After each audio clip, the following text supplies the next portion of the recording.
order here. We have one person running late here, and for the record, Mr. Kuhn has not been able to be sworn in yet, so he's sitting here with us. But Andy Farrar had to delay the election results, certifying the election results, so he'll be sworn in at the beginning of the December meeting. And for all the folks out there watching in YouTube land, a work session is really where we kind of hash things out and talk about the details on things. So we don't need to dive into all that in the board meeting. And then we actually, but there's no decisions made here. Those are all made in the actual board meeting. And the next one is December 9th, I believe, coming up, second Monday in December. So some of the things we talk about here will be on the agenda for the December 9th board meeting. So that's it for the folks in YouTube land. So we do have pizza over here, so you can just get up and grab some pizza if you want at some point, and we can just kind of have a working session here. First, couple changes to the agenda here. We have we're going to move Mr. Skipper's presentation on the CTE EPP program to number 4 here, ahead of digital records. So sorry, but Mr. Skipper needs to go. And then we do need to add an agenda item, number 10. Ms. Hodge wants to talk about the substitute policy, so she's going to lead that discussion for us here. And so those are the changes to the agenda. So number 1 is director's qualifications. Let's dive right in here. And we have, there's a couple things in your packet here. One is the contract we have used for the director, and we need to look at that. Now, I will tell you that probably about a year ago, maybe a little bit less, we had looked at this contract, and Ms. Frida was there too, and I don't remember who else was, I guess Kathy Rose and Brent Parsley were here then and on that committee. So we had looked at this contract and we made some recommended changes, but they never made it to Melissa. So I remember mostly what we did, and but look through the contract here. The problem we had with this contract is that it references in multiple places that there is an annual performance agreement. So, and that agreement never existed. We talked about in the director's evaluation committee changing that to the annual performance review, and then revising the annual performance review. And there's some recommendations made when Pat Barton was on the board that never got implemented in the director's evaluation, so that's in your packet also. And then the other thing we had discussed in the director's contract is to add an incentive bonus in there. And TSBA provided us a number of examples here, and I can kind of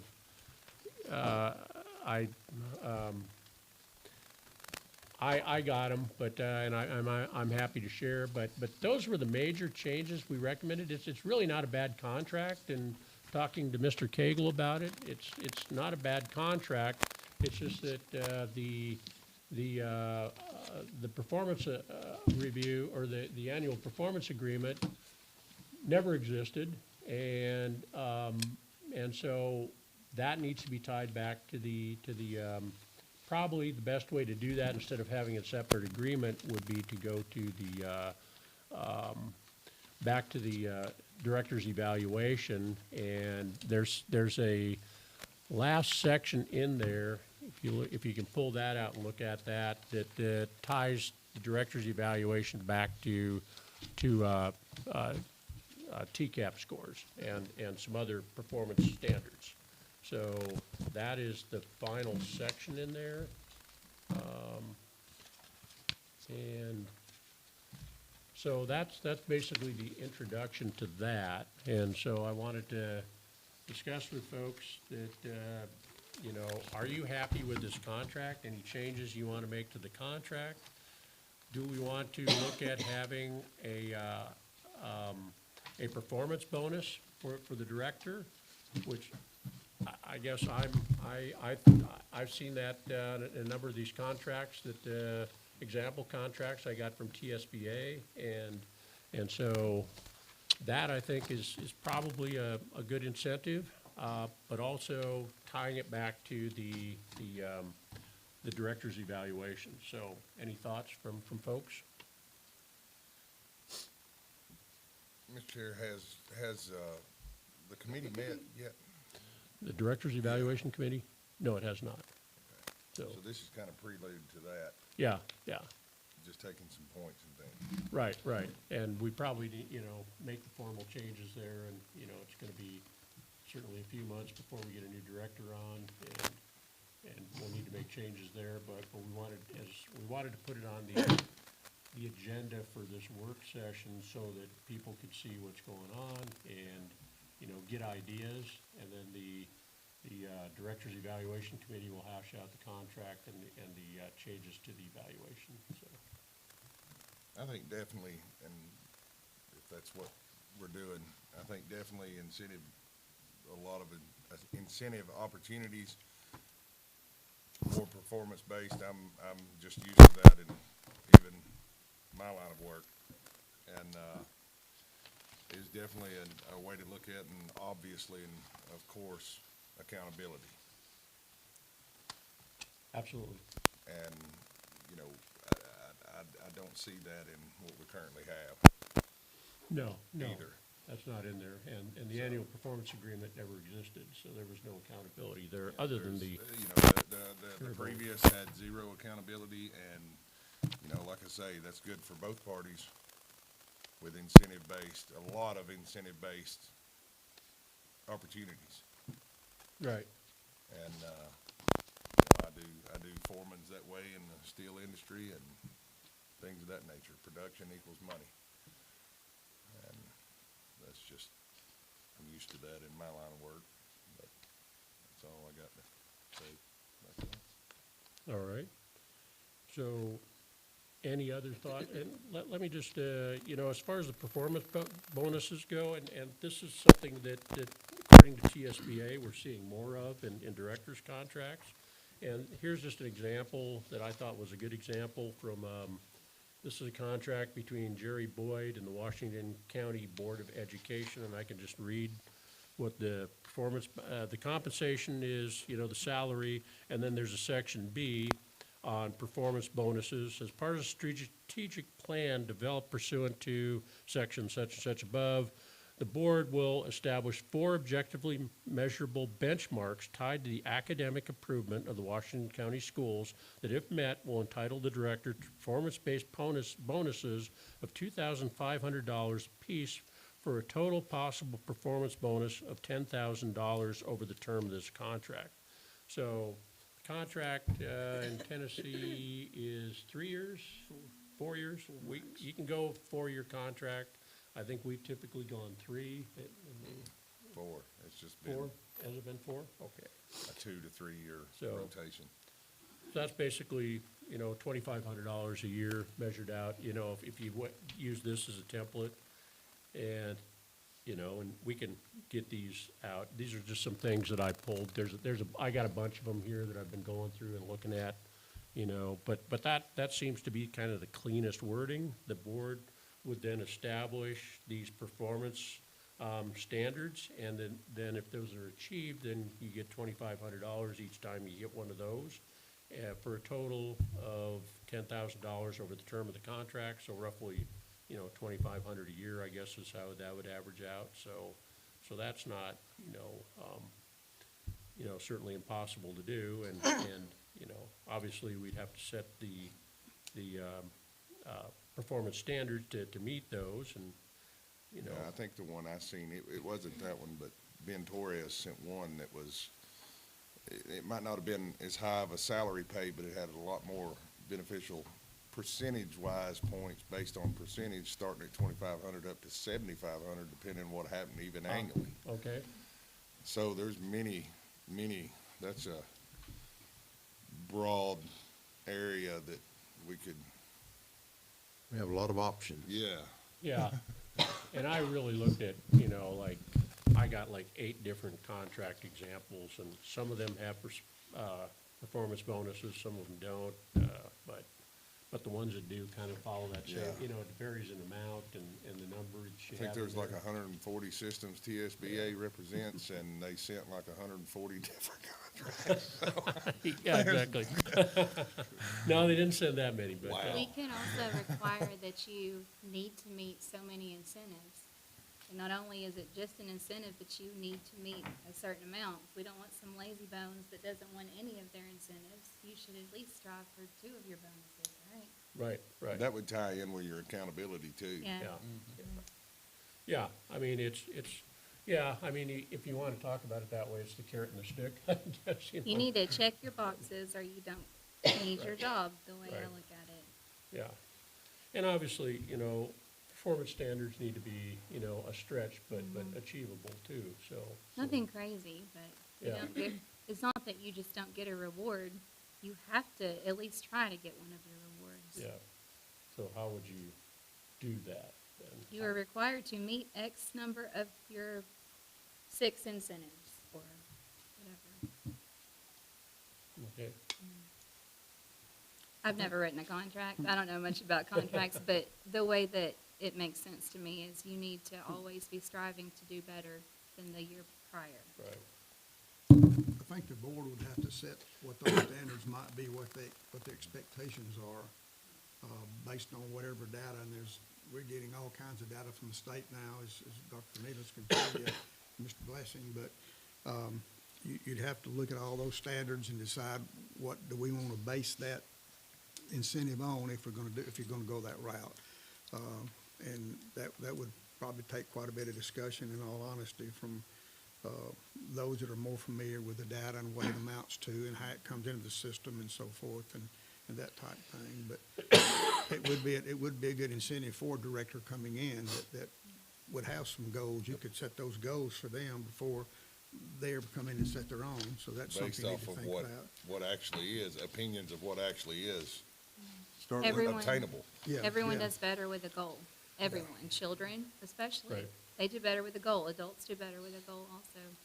And you have to think, they have to be obtainable, like Mr. Gilly said, you just can't say, we're gonna make something 25% when you know that there's no way in the world that you can get that goal obtained in 10 years, let alone 4 years or 1 year, of course. But those are some things that you would look into. start with May maybe I our ask a question, Mr. proficiencies. Sure. So, When I looked at this agenda item, and I'm sorry I didn't get back with Mr. Tom that quickly on it, it mentioned about director's qualifications, and I guess what I was thinking was, what does the board want to look for in a director? What are your qualifications as far as this, and this? Now, that may be a committee that y'all have that looks at those qualifications or decides. I went online from TSBA and also from TOS, and I've got 3 different school systems that are presently looking for directors of schools. And I've got the information here to share with you if you want to see it all. It's not real lengthy, but I guess my concept was when you're looking for director qualifications, you were looking, what do we expect to have when we start looking for a director, not necessarily dealing with a contract or dealing with incentives, but I could have had the wrong pitch on it. Yeah, well, talking with TSBA, they, excuse me, I got a little frog in my throat here, but, they had suggested that we talk about the contract in the work session. at the Oh, sure, beginning, sure. so. But we do have, policy 5.802.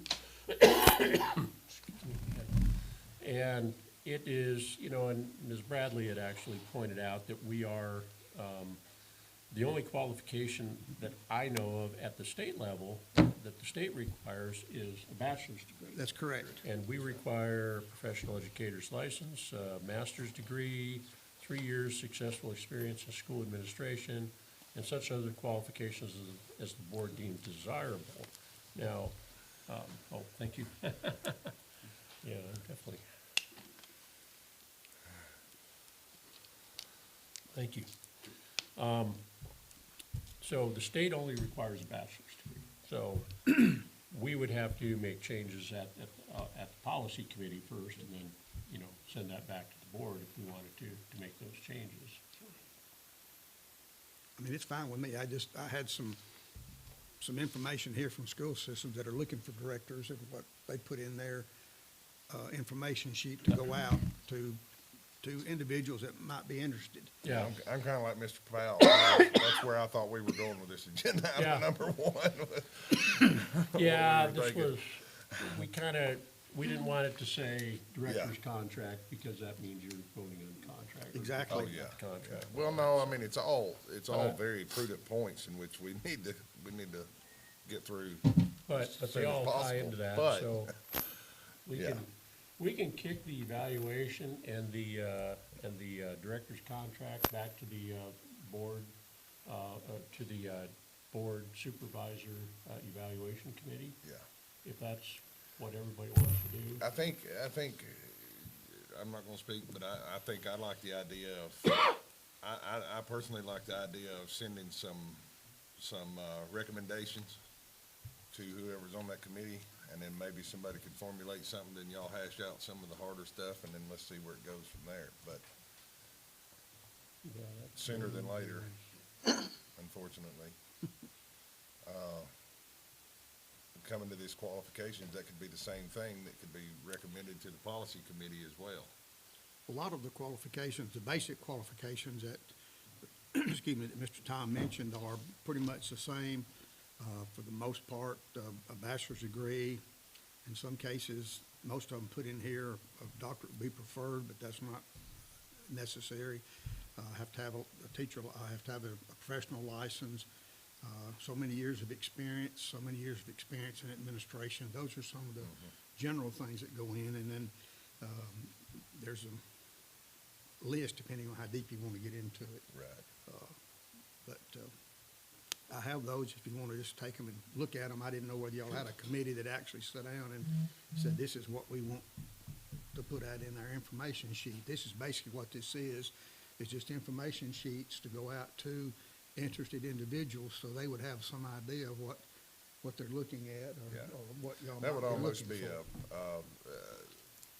coordination between the policy committee to work on the policy Yeah, Right. for the requirements, as well as working with the directors committee Right. to formulate what you think you want. what you think we want. Right, The and then the go from there. TSBA's got isn't that in that list as well? I'm sorry. The TSBA, in one of their Yes, packets that they've got too? Yes, that's. The I can qualifications show is you in one that of too, theirs. so- TOS does the same thing. Yeah. Individuals that are working with seeking directors, pretty much the list is about the same. That's what depending I had on the seen in situation, right? TSBA's thing too, so they're calling out for the same things. Pretty Yeah. much the that same. we are too, so. Now, I thought, Mr. Shores, didn't we in the policy committee look at this and decided to affirm that we were gonna keep these qualifications, but Well, those are minimum qualifications. Yeah. There's nothing. What wrong with actual those, policy I'm number saying. is that? it's 5.802. I mean, it's got an issue date of 21, but I thought we'd looked at it since then. Yeah, every If year, it's, every policy. if it's 21, then that's the last time we looked at it. But we can definitely, I'm starting to pull some policies that we need to look and start with the policy committees. If you would like, I could go ahead and pull this one and have it on the agenda as well, so, if that's what the board wishes. I mean, I don't think you would put all of these qualifications, or all you'd like to see, not necessarily qualifications, but, I don't think you'd put everything on these information sheets that go out Yep. in your board policy. It would be a minimum, I think, which is what No, you said. no, you pretty much, because your policy is pretty much the minimum standards required to be a director of schools. Yes, Right. yes. But if you want to tweak, rather than a bachelor's degree, you go to a doctorate. If you wanted to tweak that, that's just things Sure. that the policy committee could take the roundtable ideas and recommendations and go to the policy committee and then take it to the policy committee and see if everybody kind of agrees I'm, to make that change. Yeah. Dr. Powell, I agree with you. This is probably just what is on law that is required. If this board wishes to increase what the qualifications are required to become a director of Coffee County Schools, that could be included into this policy. My suggestion would be for the ones that are part of the, either the director's search committee, to go ahead and meet, come up with what the qualifications that they would like to suggest, get those nailed down before we take it to policy, because as soon as you get those nailed down, then we can take it to policy committee, because that's kind of, you're tying two different committees together, but this one needs to be done before you jump into this one, because you don't want the policy committee coming up with the qualifications when you have a committee for the qualifications. They're the ones that needs to come with the qualifications, then that needs to be added into the policy, then it needs to go to the full board to get approved. Yeah, but it's still gonna have to be kind of they're gonna have to have some continuity so that one doesn't get ahead of the other. Because due to the time, everybody's gonna have to move, working on both parts, but we don't need to get too far apart that, like you say, you end up with something that doesn't align and doesn't work right. But ultimately, you're gonna, the ones that's coming up with the qualifications need to come up with qualifications first, Fast. so that we could go ahead and get started with it in the policy committee to add those to the policy. And truly, I don't know that it has to be part of the policy, I don't think it would have because to the be. policy is basically following what the law is, but if the board votes to make these the qualifications to be at Coffee County Schools, I don't think it has to be in the policy, not to say it can't be part of the policy. Does that make sense? So we can put it in the policy, but I don't think it has to be part of the policy before you make those the qualifications. Oh, I see what you said, yeah. Well, and right now, our policy 5.802 is exceeding the qualifications are exceeding what the state requires as a minimum, which is basically, as I understand it, a bachelor's degree. And that bachelor's degree can be in anything. It doesn't- Right. It doesn't have to be in education. And it starts as minimum, so you can always increase to a doctorate, because the law gives you room to do that and require more and not be technically violating anybody Right. because they only have a bachelor's. Well, the law says only have to have it. Well, our And policy I was think you'll upgraded because find, it says the minimum. if you want these handed out, if you don't, that's fine, we can Sure, get go them ahead, later. yes. But do we have a qualifications committee? I thought we have a director search committee and a policy committee. We have That's a it. director search committee. Yeah, So we don't really have a Well, qualification. if you have a director search, then they can actually set the qualifications that are gonna be, that you're gonna be looking for, Looking for, that you're doing okay. the search for, so that would actually be part of that committee. So you don't Or I have would- to change policy, but you don't want, like I say, we probably need to tighten just a little bit the policy. And Robert, you're exactly right, you can strengthen it, you can lessen it. Right. And it Oh, may be warranted, may not be, depends on what comes up out of the qualifications or the search committee. this is, This first sheet you're getting is from Lincoln County. And I don't know who's doing their search, so I can't give you anything on that.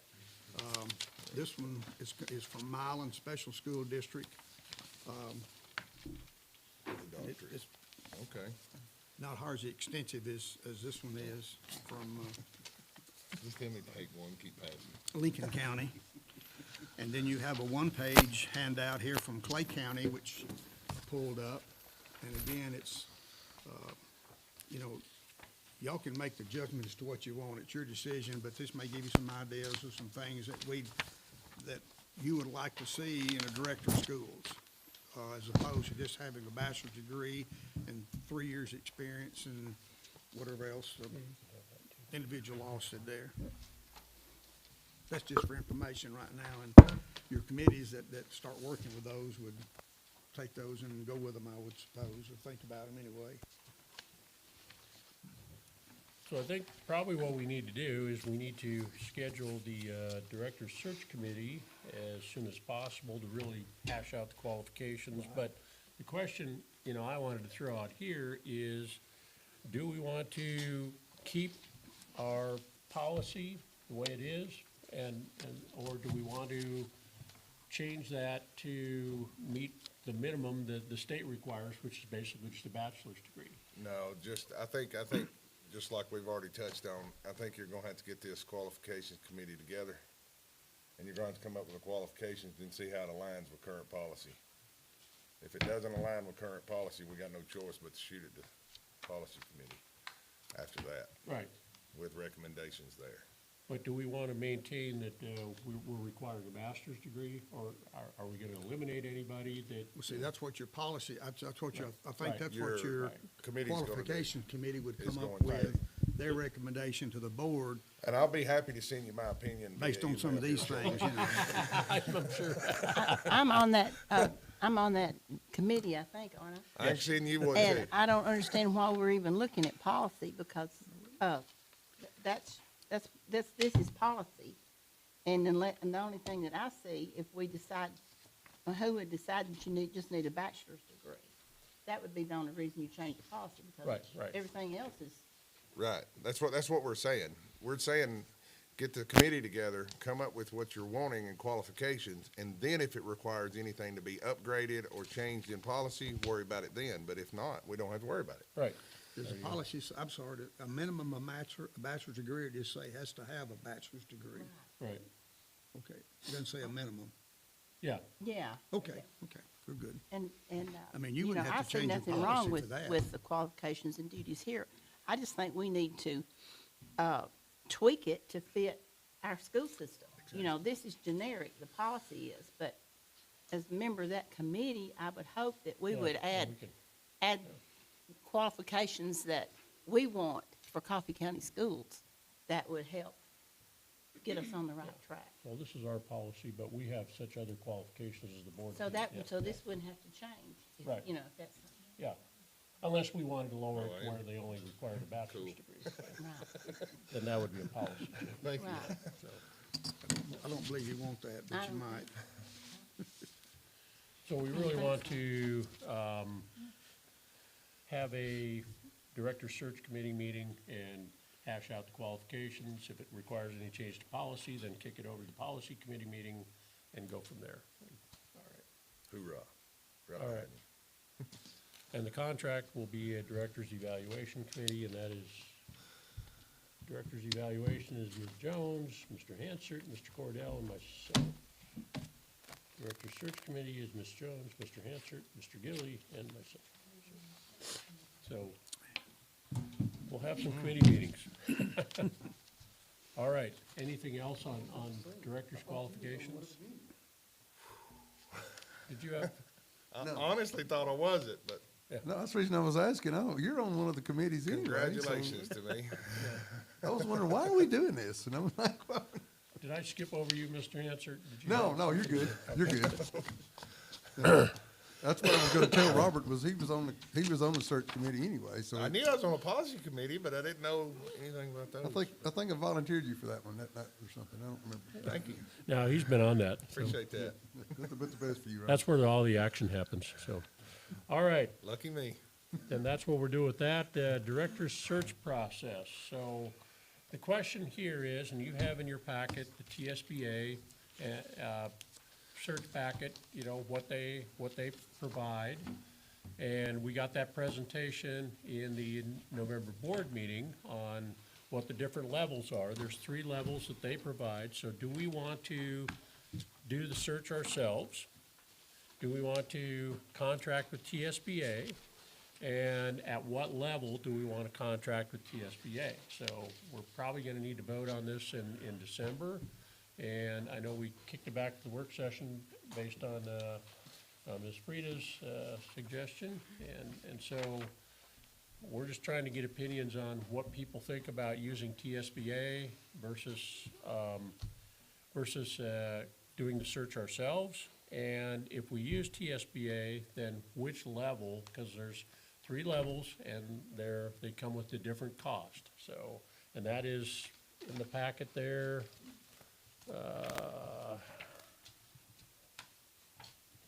And I believe it is on,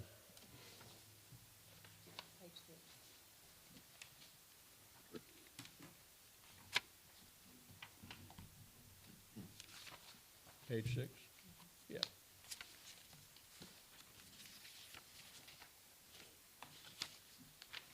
page 6 of this basically gives the 3 plans.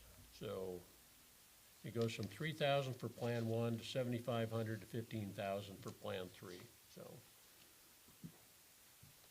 So what are the thoughts on doing it ourselves? I mean, versus TSBA, I know Mr. Gilly has some opinions on that, so. I think, Mr. Ballard, that we are to go with Plan 1.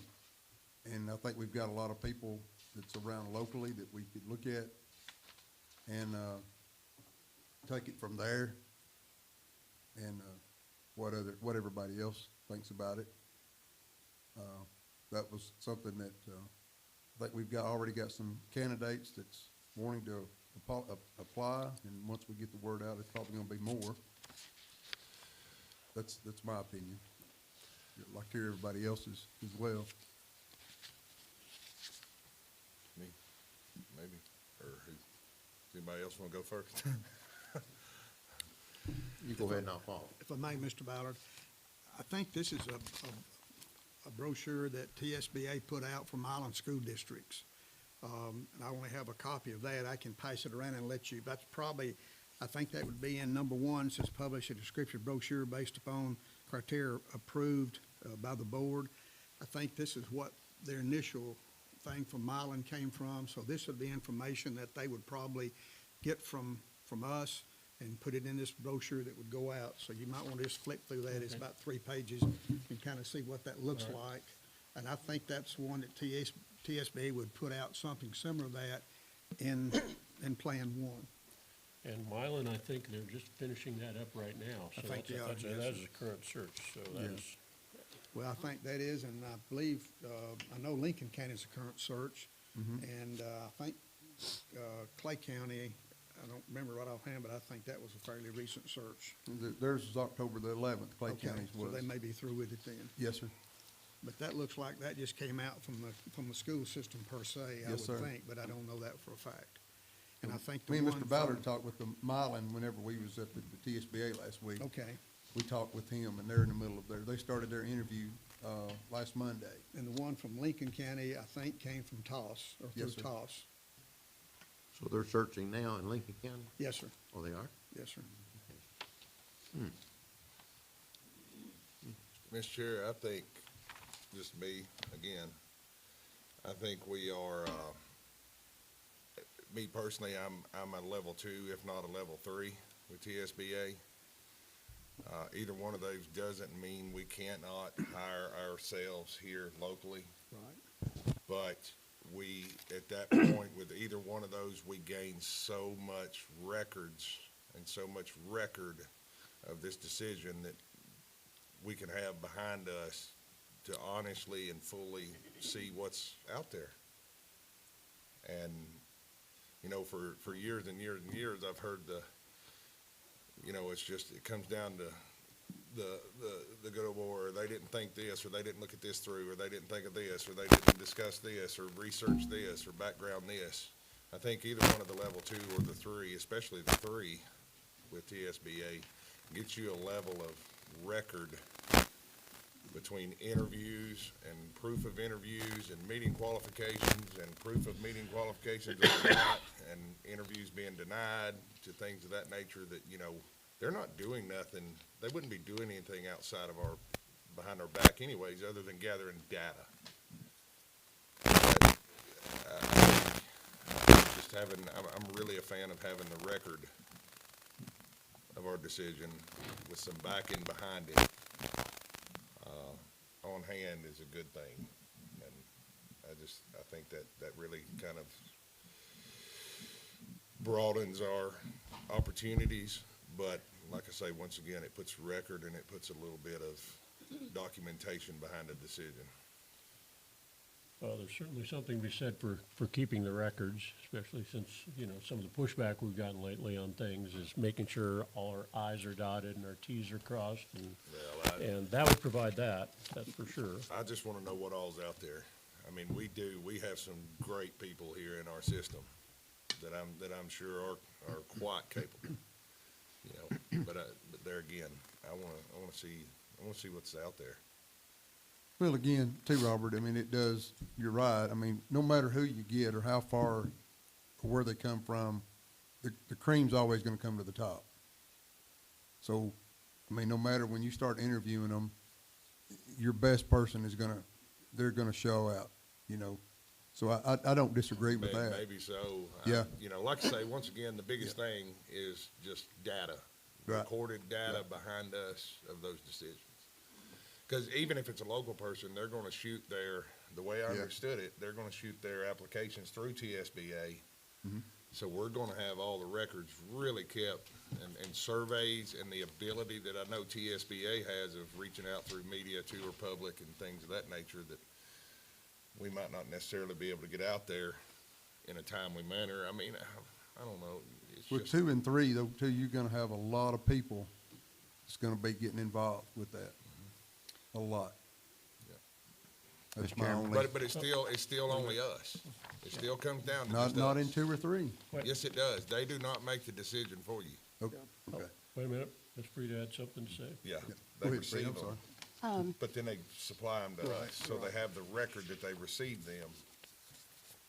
And they supply to us because it ultimately comes down to the board. Yes, it does. It comes down to the board, period. Okay, I kind of agree with Robert on Plan 2, and I hadn't really been a fan of that until I got to looking at it before we came in. 2 things on there that I think would be very helpful to us. In Plan 1, they just received the credentials from the candidates. In Plan 2, they conduct checks of credentials and references. And that doesn't mean that we can't do that also, but that's going to be you know, in writing, and we're gonna know that these people are for real, and that, that they do have good references that are, In a sense, they're putting their stamp on it as well and their risk and their, I agree with, I'm sorry, Gary. and then also provide an interview guide, because I was in on the, interviewing of, our last hire, and, it's very important for each board member to, have a guide to go by when interviewing a candidate. Everybody's in sync. And then there's a section where you can ask your own, you know, your own questions personal to you, but we've all got that same platform. And you can, you know, you can document why you like this person or why this is not gonna work for you. And that's the 2 things that I like. And if we could develop that ourselves without it, you know, without going to this, it would be okay. But that's what I like about that. And, but I do, if we go this way, I would certainly want to make sure that we're not sitting back and letting the school, you know, like Robert said, they're not going to make the decision for us. They're just helping us find people that are qualified. I agree with, I'm sorry, Gary. Go ahead. Mr. Chairman, yes, sir. I went on the webinar, or was involved, or I listened to the webinar that TSBA put on regarding this back in April or May. It was about a 6-hour, and I was greatly impressed with what TSBA brings to the table and has for our counties and whatever. And following up and doing some more research on that, I talked with a school board member from Tullahoma, and TSBA was involved in their search in 2020. And they were very appreciative and gave them a real thumbs up on that back in 2020. And then today I had a meeting with a Bedford County school board member, and I talked with him, and he thought they went with Tier 2. But in Bedford County, they have used them apparently in the last 2 searches. And they were very impressed with what TSBA does in this. And I've gone through this and talked with different people, and I'm going to probably suggest that we go with at least Plan 2 on that. And it could be the best money we spend. I'd like to change mine. So, I think tier, I think. This is the just a tier- work session. You can change your mind. Well, no, I was incorrect in, when getting too many hands, but what Ms. Frida was talking about as well, and what me and Mr. Cordell, was talking about, and me and Mr. Ballard sit in on that session, and Tammy did tell me and Mr. Ballard that there is ways that they have of going and checking out things that we can't. And they have, And so that's the reason why I agree with Ms., you know, Ms. Jones, because, and Robert as well, because we need to have that, and it takes us out of the loop, and they do that for us. So I agree with Mr., you know, Mr. Cordell and Robert and Ms. Jones as well on Stewart. Mr. Ballard? Yes, I am honestly leaning towards Plan 3 right now. I like the second point because it says it conducts in-person employee and community meetings. And I think the fact that we would begin to include employees in the decision and the community after our recent Facebook posts might not be a bad thing, to make them feel like, okay, I am being considered in what I want. And then when the decision is made, depending on hopefully really good results, but they will know that they've had input. and I'll just point to our policy 5.801, which is Director of Schools Recruitment and Selection. It says, if the board chooses to conduct a search to fill the position, the board shall initially develop the following: job description, timeline, process for accepting, reviewing applications. But the selection process, which shall include but not be limited to the following: the board may invite the community, including board employees, to participate in the process selecting a director of schools. Resumes of persons interviewed by the board shall be available in the central office for public inspection. The interview process for each finalist shall include meetings with various staff and community groups and an interview with the entire board. Candidates shall be interviewed by the board in an open session. Only board members will be allowed to ask questions during the interview. And finally, the board shall attempt to select a director by unanimous vote, but a simple majority vote of the membership of the board shall be required for appointment of a director of schools. So that's our policy, but that's if we choose to conduct the search ourselves. Now, that kind of goes out the window. If we contract with TSBA, then we kind of can follow their guidelines. I think we could still do that. I mean, Yeah.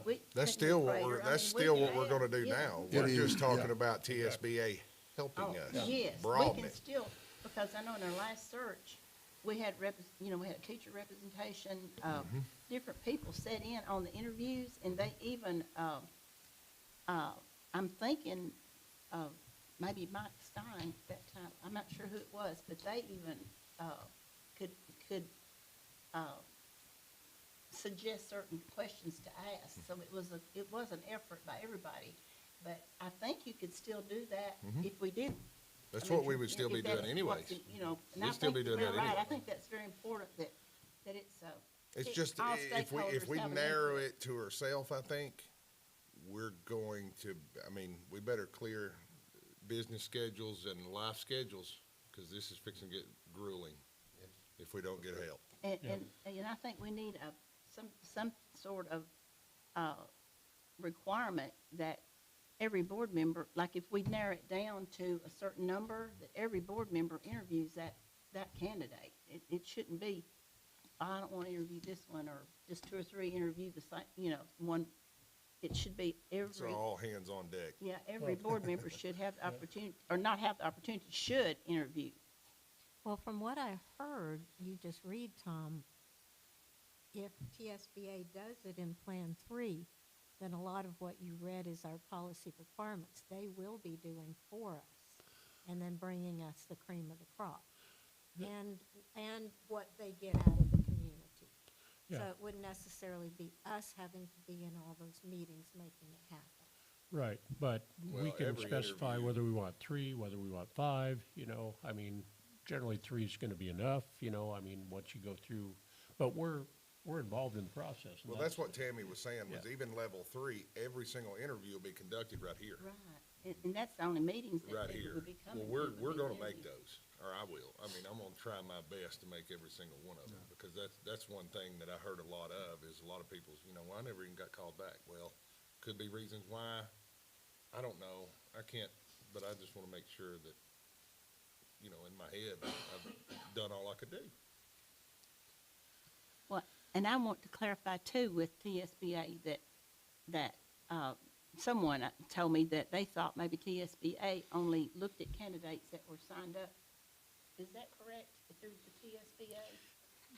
For the last several years, TSBA has had a superintendent, I forgot what, and it's educators that want to become superintendents. They've had a session, it's usually a yearly session, they meet, I don't know how often, it's not every month, I know, but yeah, they've had sessions where they set up cohorts for individuals that would like to become superintendents, and they go through a lot of information with them.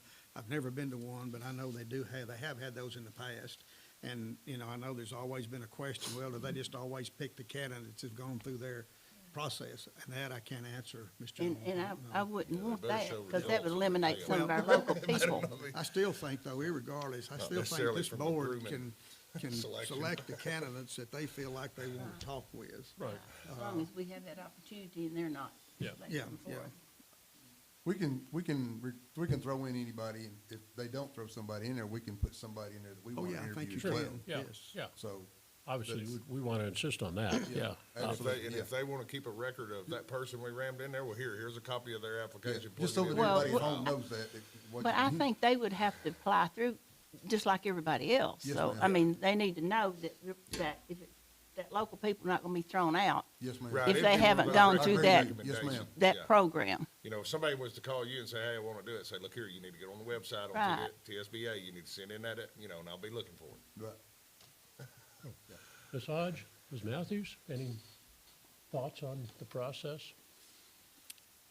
I did not want to use them. I thought we could do it ourselves, but as I listen, we really should have them help us. I think we have some amazing people locally that would be great candidates.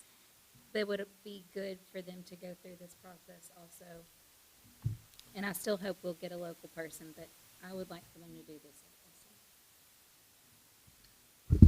Yeah, I'm in favor of using TSBA too, for several reasons, but, you know, I just want to make sure that we get to see every application that comes through, and that nothing gets weeded out by TSBA. Everybody gets a fair shot, but, I think, like Robert said, you know, unless we want to just completely slam the brakes on our own lives, we need help. We need all the help we can get. I think if you notice, Ms. Mather, the bottom number, the bottom bullet of number of Plan 1 says, provide all applicant material to the board. So you would be able to see everything.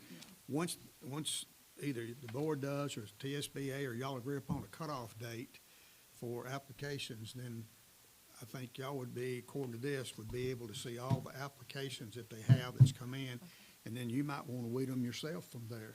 But I think what she's getting, I'm sorry, I That's didn't all- have no, one. that's- I'm reading yours too.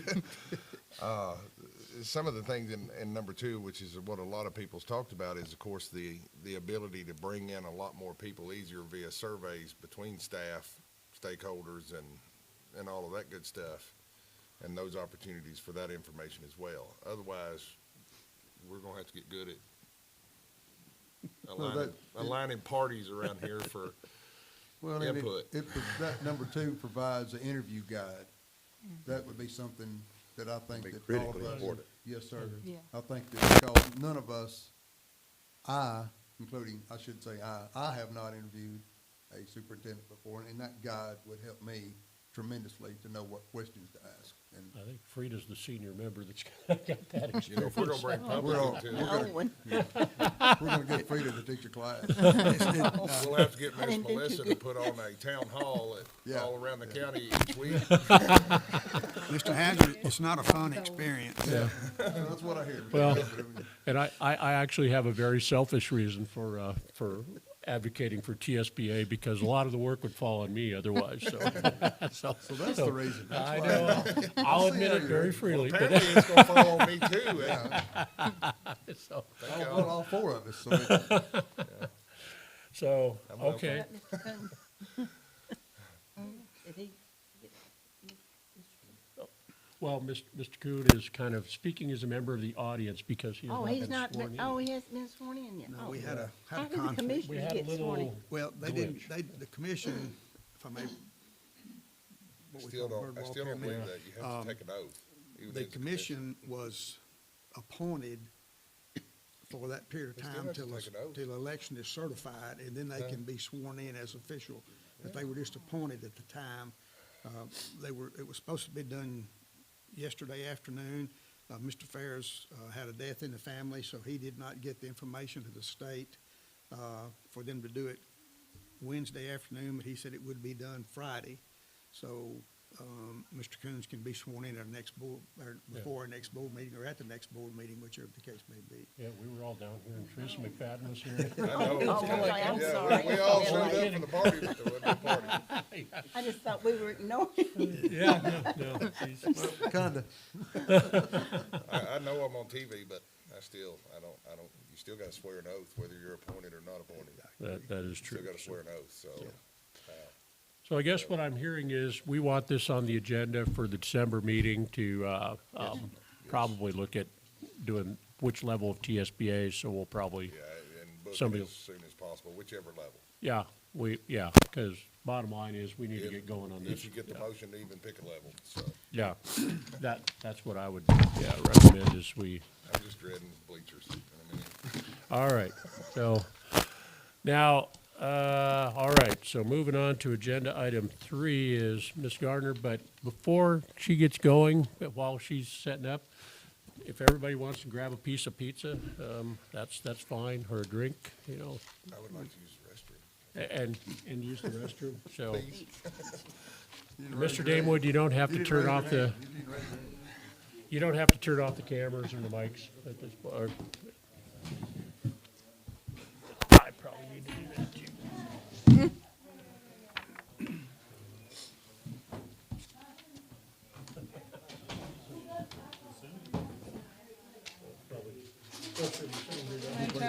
That you're really loud because the mic's so far away, and every time you Very move important. it and you hit the mic, it's really hitting hard. That's when I attended that. Let's move the mic closer to you, Very- and then I can turn it off.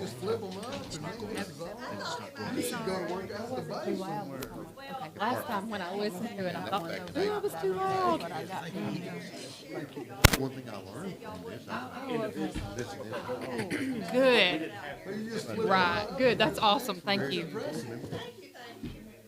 into it. Yeah, I couldn't believe it. Where did you find that cup? In that coffee? Was it just in that room? Yeah, it was like on a little table or closet or whatever. Like, go, yeah, go, no, I'm good. Go one room past this one right here. It was in the next room.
Move your phone, so he's got to throw you out. Yep. Move your phone I out. moved it. It was your microphone was picking it up.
Boy Scouts. Lincoln is top and top 3 or 4 What's that? on every subject every year. I can, yeah, I do. It's got it somewhere. They're settling down. Yeah, they're settling down. All right, so, let's get back into our agenda here now that everybody has their pizza and Why is he leaving Lincoln? those endorphins are kicking in. So now we get to listen to, Ms. Garner talk about the Excellence Program. And, I guess it's not really the Excellence Program, it's more the after-school program, more generic. But we voted, earlier in the year to dip into fund balance in order to cover the program for this year, and then do a review in December to vote whether to continue or not, and I believe that was Mr. Gilly's motion. But we also wanted to look at, beyond this school year, how we continue that beyond, obviously, we're not gonna be able to dip into fund balance forever and that type of thing. So coming up with a plan and so so I'll just turn it over to you and with your presentation here and go from there. And everybody should have a copy of the presentation that I've put together. The first several pages are just data that I've gathered from the beginning of the program. So if you want, we can go through it, and if you have any questions, just feel free to ask. That first page is the district-wide data. We have the program at all of our elementary schools and the middle school. So you can see this is the total number of enrolled students. And you'll see the grand total is 554, which is really in line with what it was last year and for the last several years, minus about a year during COVID, it was a little lower, but it's right in line with what it has been. So good numbers. We have good attendance at our programs, and if you continue on the second page, you'll see what the average daily attendance is for all the programs. And then if you go ahead and you can go through it, and it breaks it down by the elementary school and by the middle school. What I've done is I've put the total number enrolled and then their average daily attendance, and the numbers will be different, on the left-hand side than on the right-hand side because I've broke it down by month on the right-hand side. So like at Deerfield, our average daily attendance is about 37. We have a max number that we've had 44 in one day with a minimum number of 16, and that was on Halloween. That's just kids want to get out there and go trick-or-treating. For the number of teachers at Deerfield, it's actually 3. We started off with 5. We're down to 3 teachers at Deerfield that stay about an hour a day. The number of teaching assistants, we have 4. There's a couple that split that time, so they're not always there at the same times. I started tracking the number of students that are there after 5. Because that number is limited, I started looking at the number of staff, and we've really got that staff limited now, based off the number of students that are still there. And I also keep track of the accident reports, just because that's very time consuming, and so I just have always kept track of that, and the behavior write-ups. We try to stick with our policy where if we have, 3 significant behavior write-ups, I mean, they could possibly be, suspended from our program. And then I also put the number of days that kids are picked up after 5:45, because I don't want you all to think that when our site directors, like that they're clocking out at 5:30 and they're out of there, because that's not accurate. They're staying there, sometimes even till 6 and 6:15. There've been times that me and a site directors had to go hunt down parents, riding cop cars to find parents.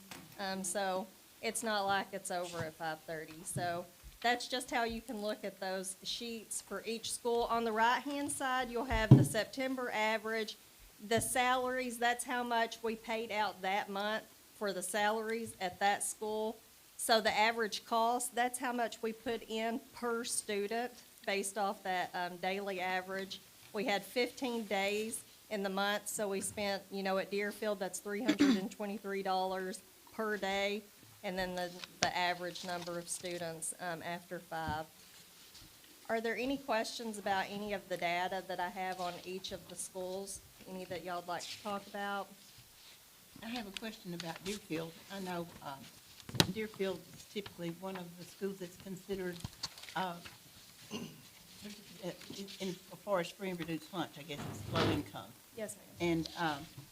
And they have the least number enrolled.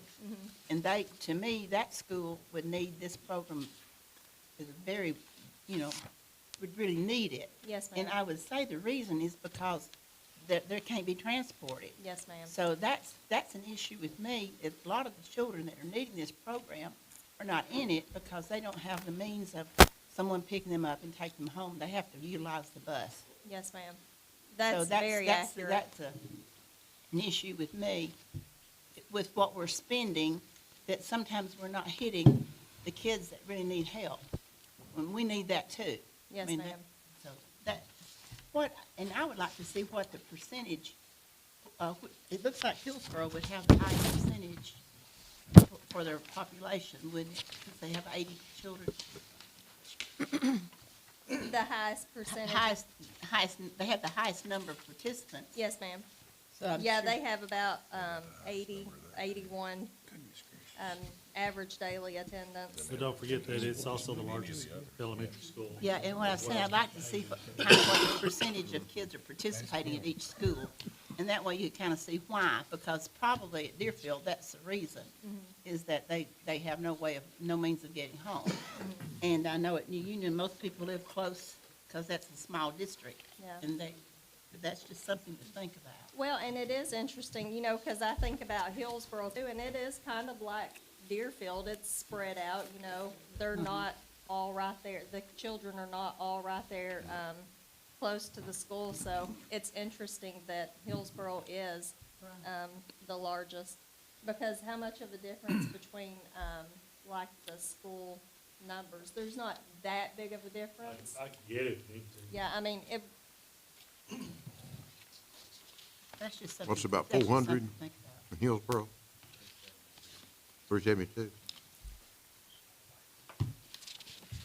And we have, whenever we had the 21st Century Grant, we had, a couple times we had looked at transportation, and we had looked at, a couple years we had, and it may have been before COVID, a couple of years we had a church van that had partnered with us, and they would actually, on one night, if the kids stayed, they'd come get them and they'd transport them. And we would have thought that it would have increased participation, but it didn't. And I don't know if, I can't remember if it was right when COVID was starting, but we have looked at other options and, you know, as far as knowing that the transportation is the issue, Well, for one that thing on school. the transportation, and Ms. Jones, you might have been a board member at this time, this is while I was still at East Coffee as a principal.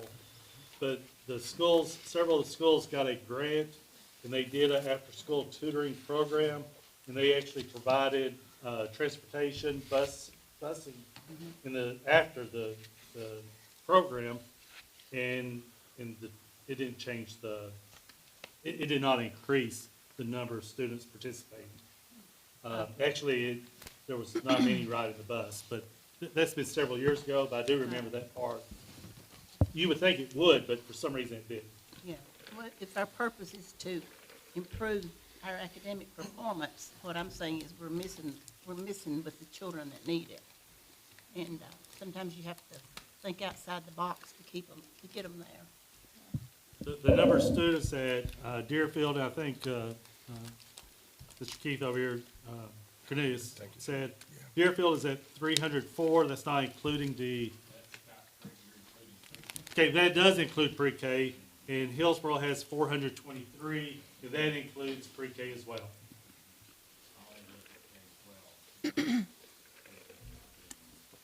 Right, but my numbers have pre-K. So they give you those numbers. Thank Yeah, I you. thought it was over 400. so. No, they do not. And Ms. Jones, is there any recommendations, like whenever we think out of the box, how we could possibly, you know, get more people to stay? Well, I mean, that would be something to look at if we decide to fund it locally. Yeah. Because I do feel like that if local money is paying for this, then we need to certainly be targeting the kids that need it. Yeah, And I think if there was a regular bus route, but that's almost exorbitant in cost, I'm sure. So that's what's difficult about a county school system, is transportation, right, with any program. yes, ma'am. Any other questions about the school level data? Any questions for Ms. Gardner? So, So do you feel like, have Okay. there been any, you know, other than the behavior write-ups and that type of thing, have there been any other glitches as we transition from the grant program to this program that we're doing right now as far as, you know, teachers and aides duties and, you know, running them ragged or anything like that that's been? well, we have cut staff. I mean, it's not, we don't have as many teachers and teacher assistants working this year. Also, we have you know, we don't have secretaries this year, so the site directors are doing, you know, the checking in and checking out, and then, you know, all of the behavior issues. So that has been an adjustment for them. We have made some changes of, you know, where they're setting up so they can be more accessible to any discipline issues or problems that they may have in the school. So I think that we're working through those. I think that it's been a successful year. I've got in here as well just some of the extra activities that we've been doing with clubs and the extra curriculars or curriculums and stuff. And academics, I feel, is going well. Our teachers are still working with our students for that 1 hour, and so I think just really the fewer number of staff is, because with we still have like the pretty big numbers. Since it was a free program, again, you know, we still have the big numbers. So I think that's the only biggest difference that we're seeing, because we're still running it just like we were, you know, with the 21st century, you know, trying to get the academics and the physical activity in and the snack and the clubs and stuff. But our reporting requirements are less than with the grant, right? Well, I told you all that I was gonna report to you all just like I would with the grant, and Yeah. that's what I've done. Okay. So, All right. there's been a lot of data and Yeah. stuff put into this, so. Trying to get it figured out, yeah. And I did that because I told y'all that's what I would do. Yeah, all right. So your cost Ms. Gardner, have gone down since that first initial report that you gave us back when we first talked, what, 2 months ago? So whenever we did the budget, Yes, ma'am. yeah, I mean, so the cost will be a little less, because like I said, with that after 5, where I'd normally say that we had 2 or 3 assistants still staying, there's only 1 assistant in most Right. school. So, I mean, that's going to be, less. Thank you for doing that. I mean, because that was one of the things that I had brought up, one of my concerns was the cost, if you'll remember. Right, That was one of the biggest things that I had, that was a lot of money. And, as long as you're showing, I think that you're showing us that, you're trying to be cost conscientious, that, that's a great big deal for us and the taxpayers and us making a determination where, we're gonna try to do this, further along as well, so. right.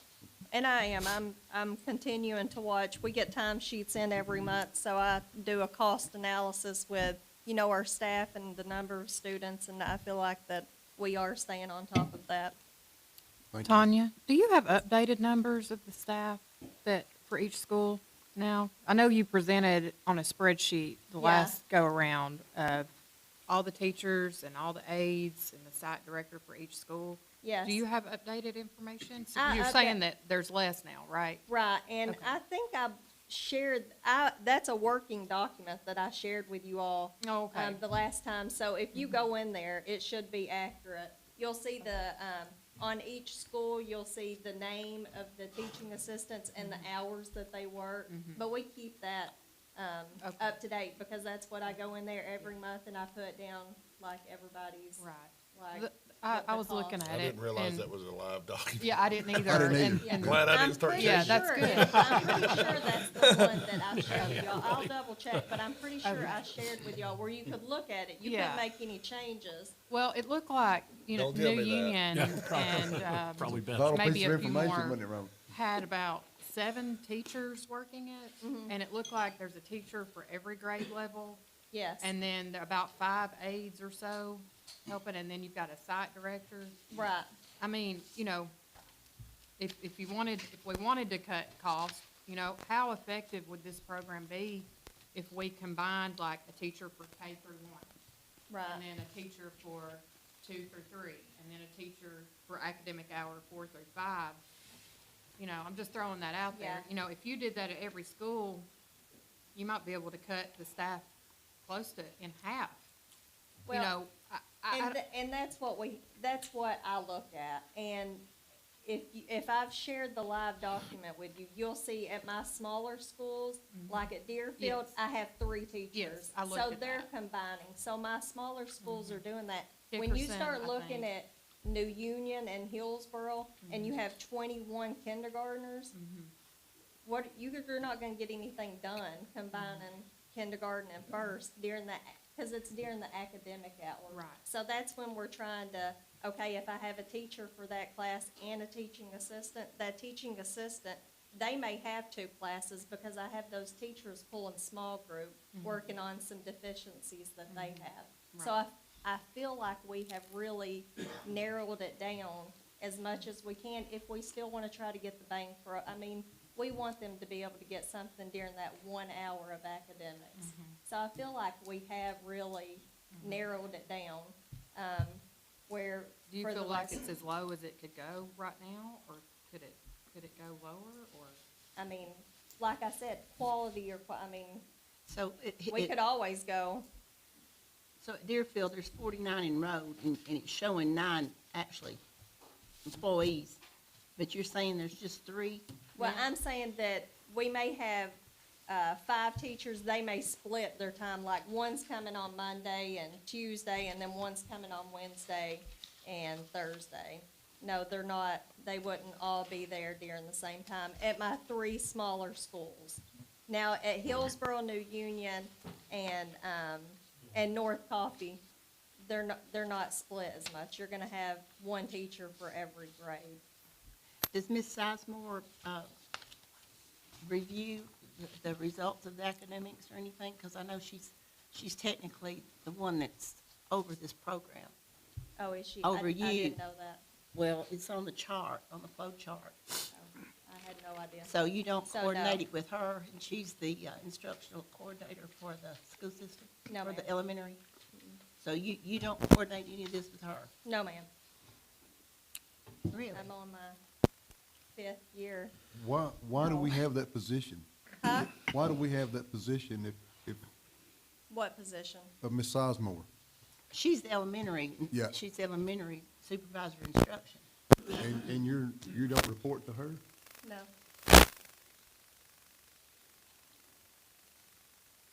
Huh? Who does report to her? Why do we have that position? This is my question.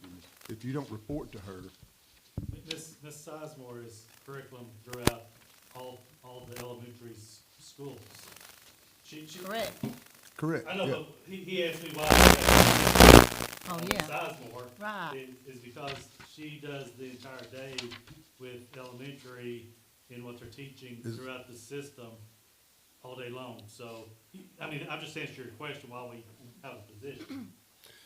Yeah, and I think what he may be referencing is, we got, Melissa got an org chart for us, and so there were some questions on that, so maybe it's not quite right. I don't- Well, I don't know. Thank you for getting that too. Yes, sir. Thank you. Thank you. Very important, thank you. Very, very, go ahead, Robert. I'm We sorry. need I that, think thank the you. connection between the two questions and the discussion about that, how did we get this information on this sheet? How did you get this information of growth in math and ELA and? Because each year I get the information from Dr. Blessing and I go through and the students that are enrolled in my program, I keep up with that data and have for the last 5 years. So Well, is that what you was asking Well, about, my is how understanding this? is that, all this data is good, but if it's not used for a purpose with coordinating with the supervisor of instruction for elementary, then it's kind of being wasted, Oh, I think I know where she's getting at is how do you know who needs a little bit more structured help and who don't? Well, just working with the teachers, It's the you know. So it the- sounds to me like we've got two things going here. We've got an elementary supervisor that's supposedly responsible for K through 5. And then needs to be some type of, I actually thought she was your supervisor. No, ma'am. Who does Ms. Sizemore supervise? Do we know? She works with the coaches, the elementary coaches, and I'm talking about the academic coaches, which is 2 math and 2 ELA. reading Do they coaches. report to her? Like, who reports to her? They worked in correlation together, and they go to her and they work with her on things. yes. I'm just asking because, she gets supervisor supplement, so. Right, I'm just trying to figure out who actually reports to Right, her. she works with the coaches, the academic coaches. But they don't actually report to her on paper. Depends on what you mean by reporting to her. They meet, they plan, they decide the directions they go and so forth. I don't know if that's what you're asking Yeah. in that line. Okay. I don't want to get off topic. Right, but also, going back to, with the excellence program now,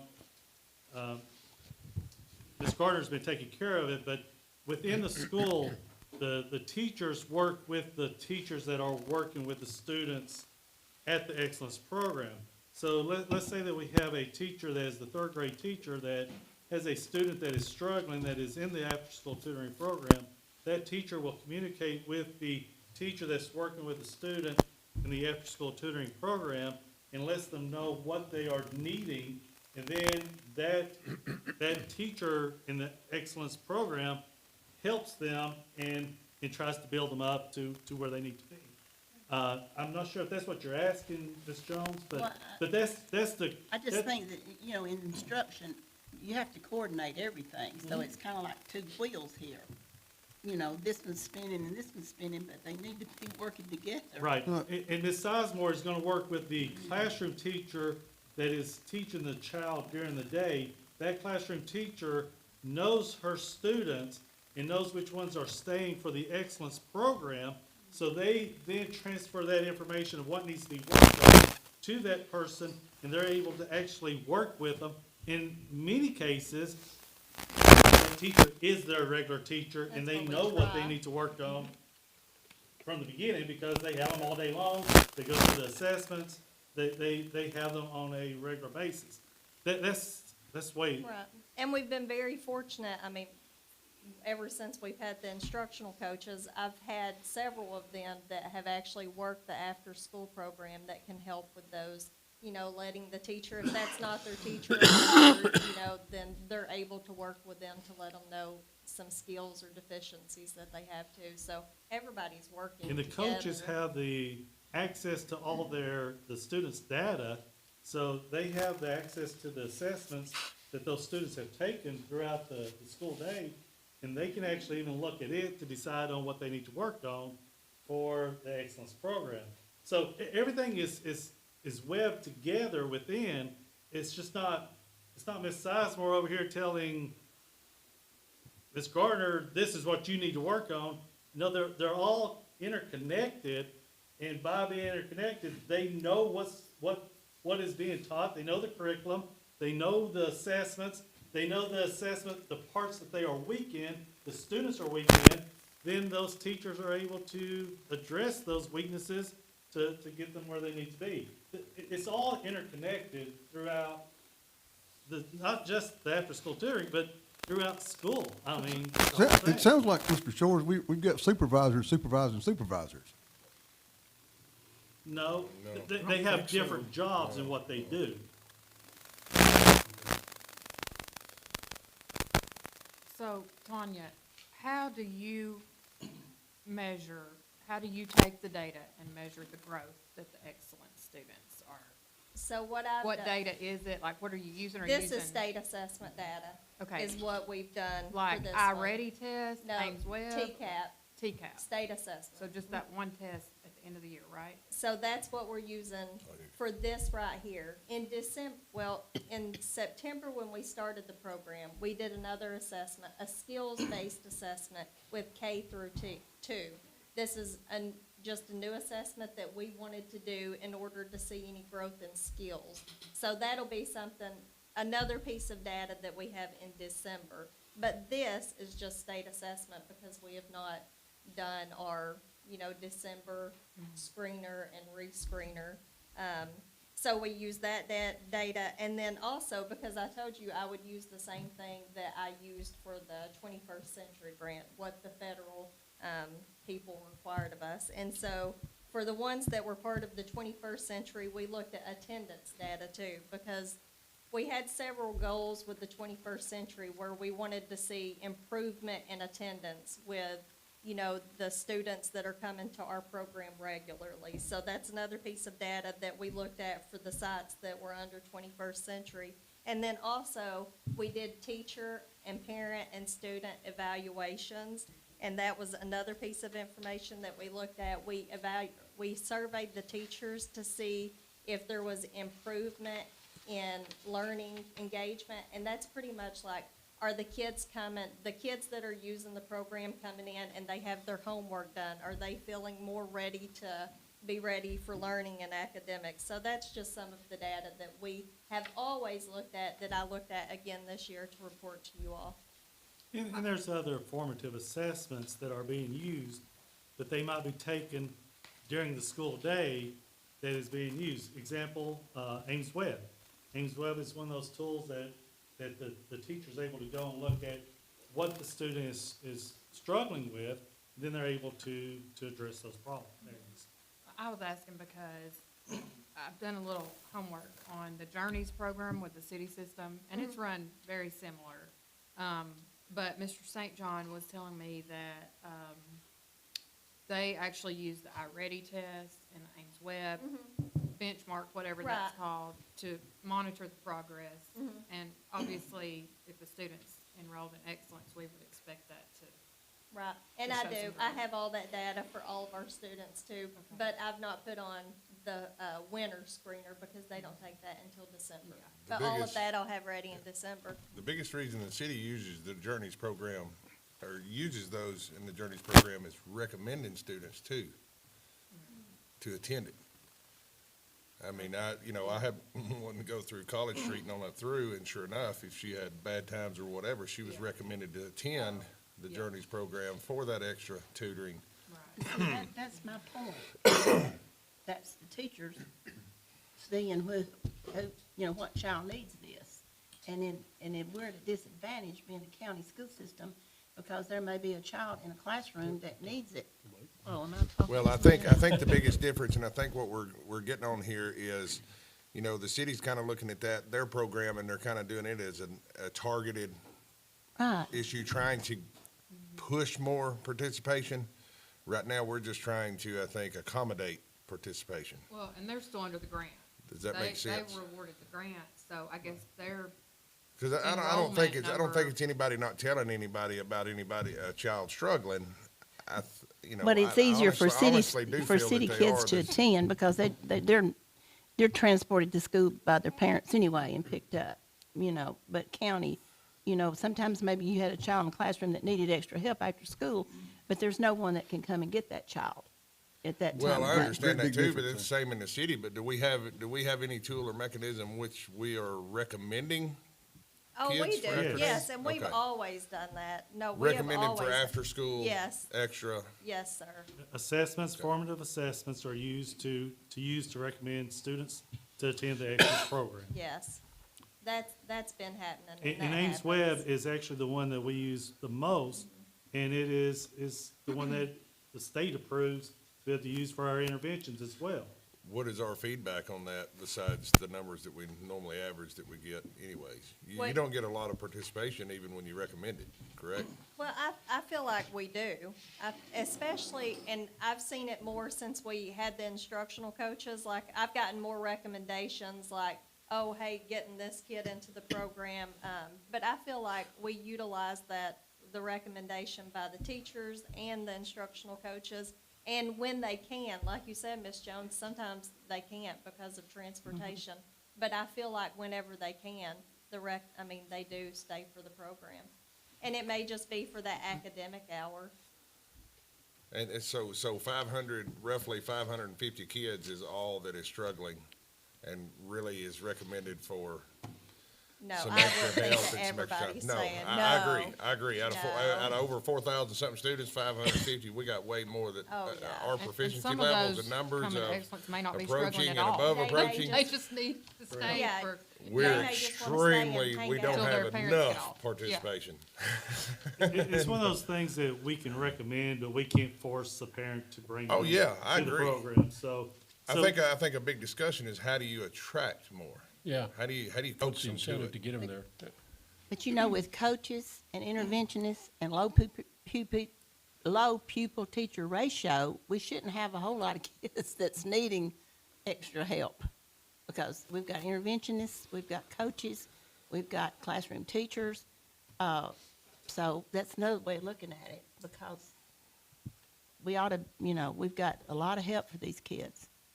I gotta say, our teachers work tirelessly to educate every student that they have in their class and in their school, and our principals work their tails off to do everything they can to get the students on grade level and to do the best they can possibly do, and I applaud everything that they do. I'm sorry, they are trying everything, they're working every angle they can, and I applaud what they're doing, and I don't know anything else to say. I don't think anybody disagree with you. Nobody's saying I don't think nobody in this that. room at this time said anything about a teacher in our system. I think the whole discussion here is how we attract more people that need some help. How we And do I that. I agree with mean, you. that might not even include teachers Yeah. to attract those students. And Mr. Gilly, I agree with that. I just, whenever I heard that, we have coaches, we have interventionists, and basically all of our students should be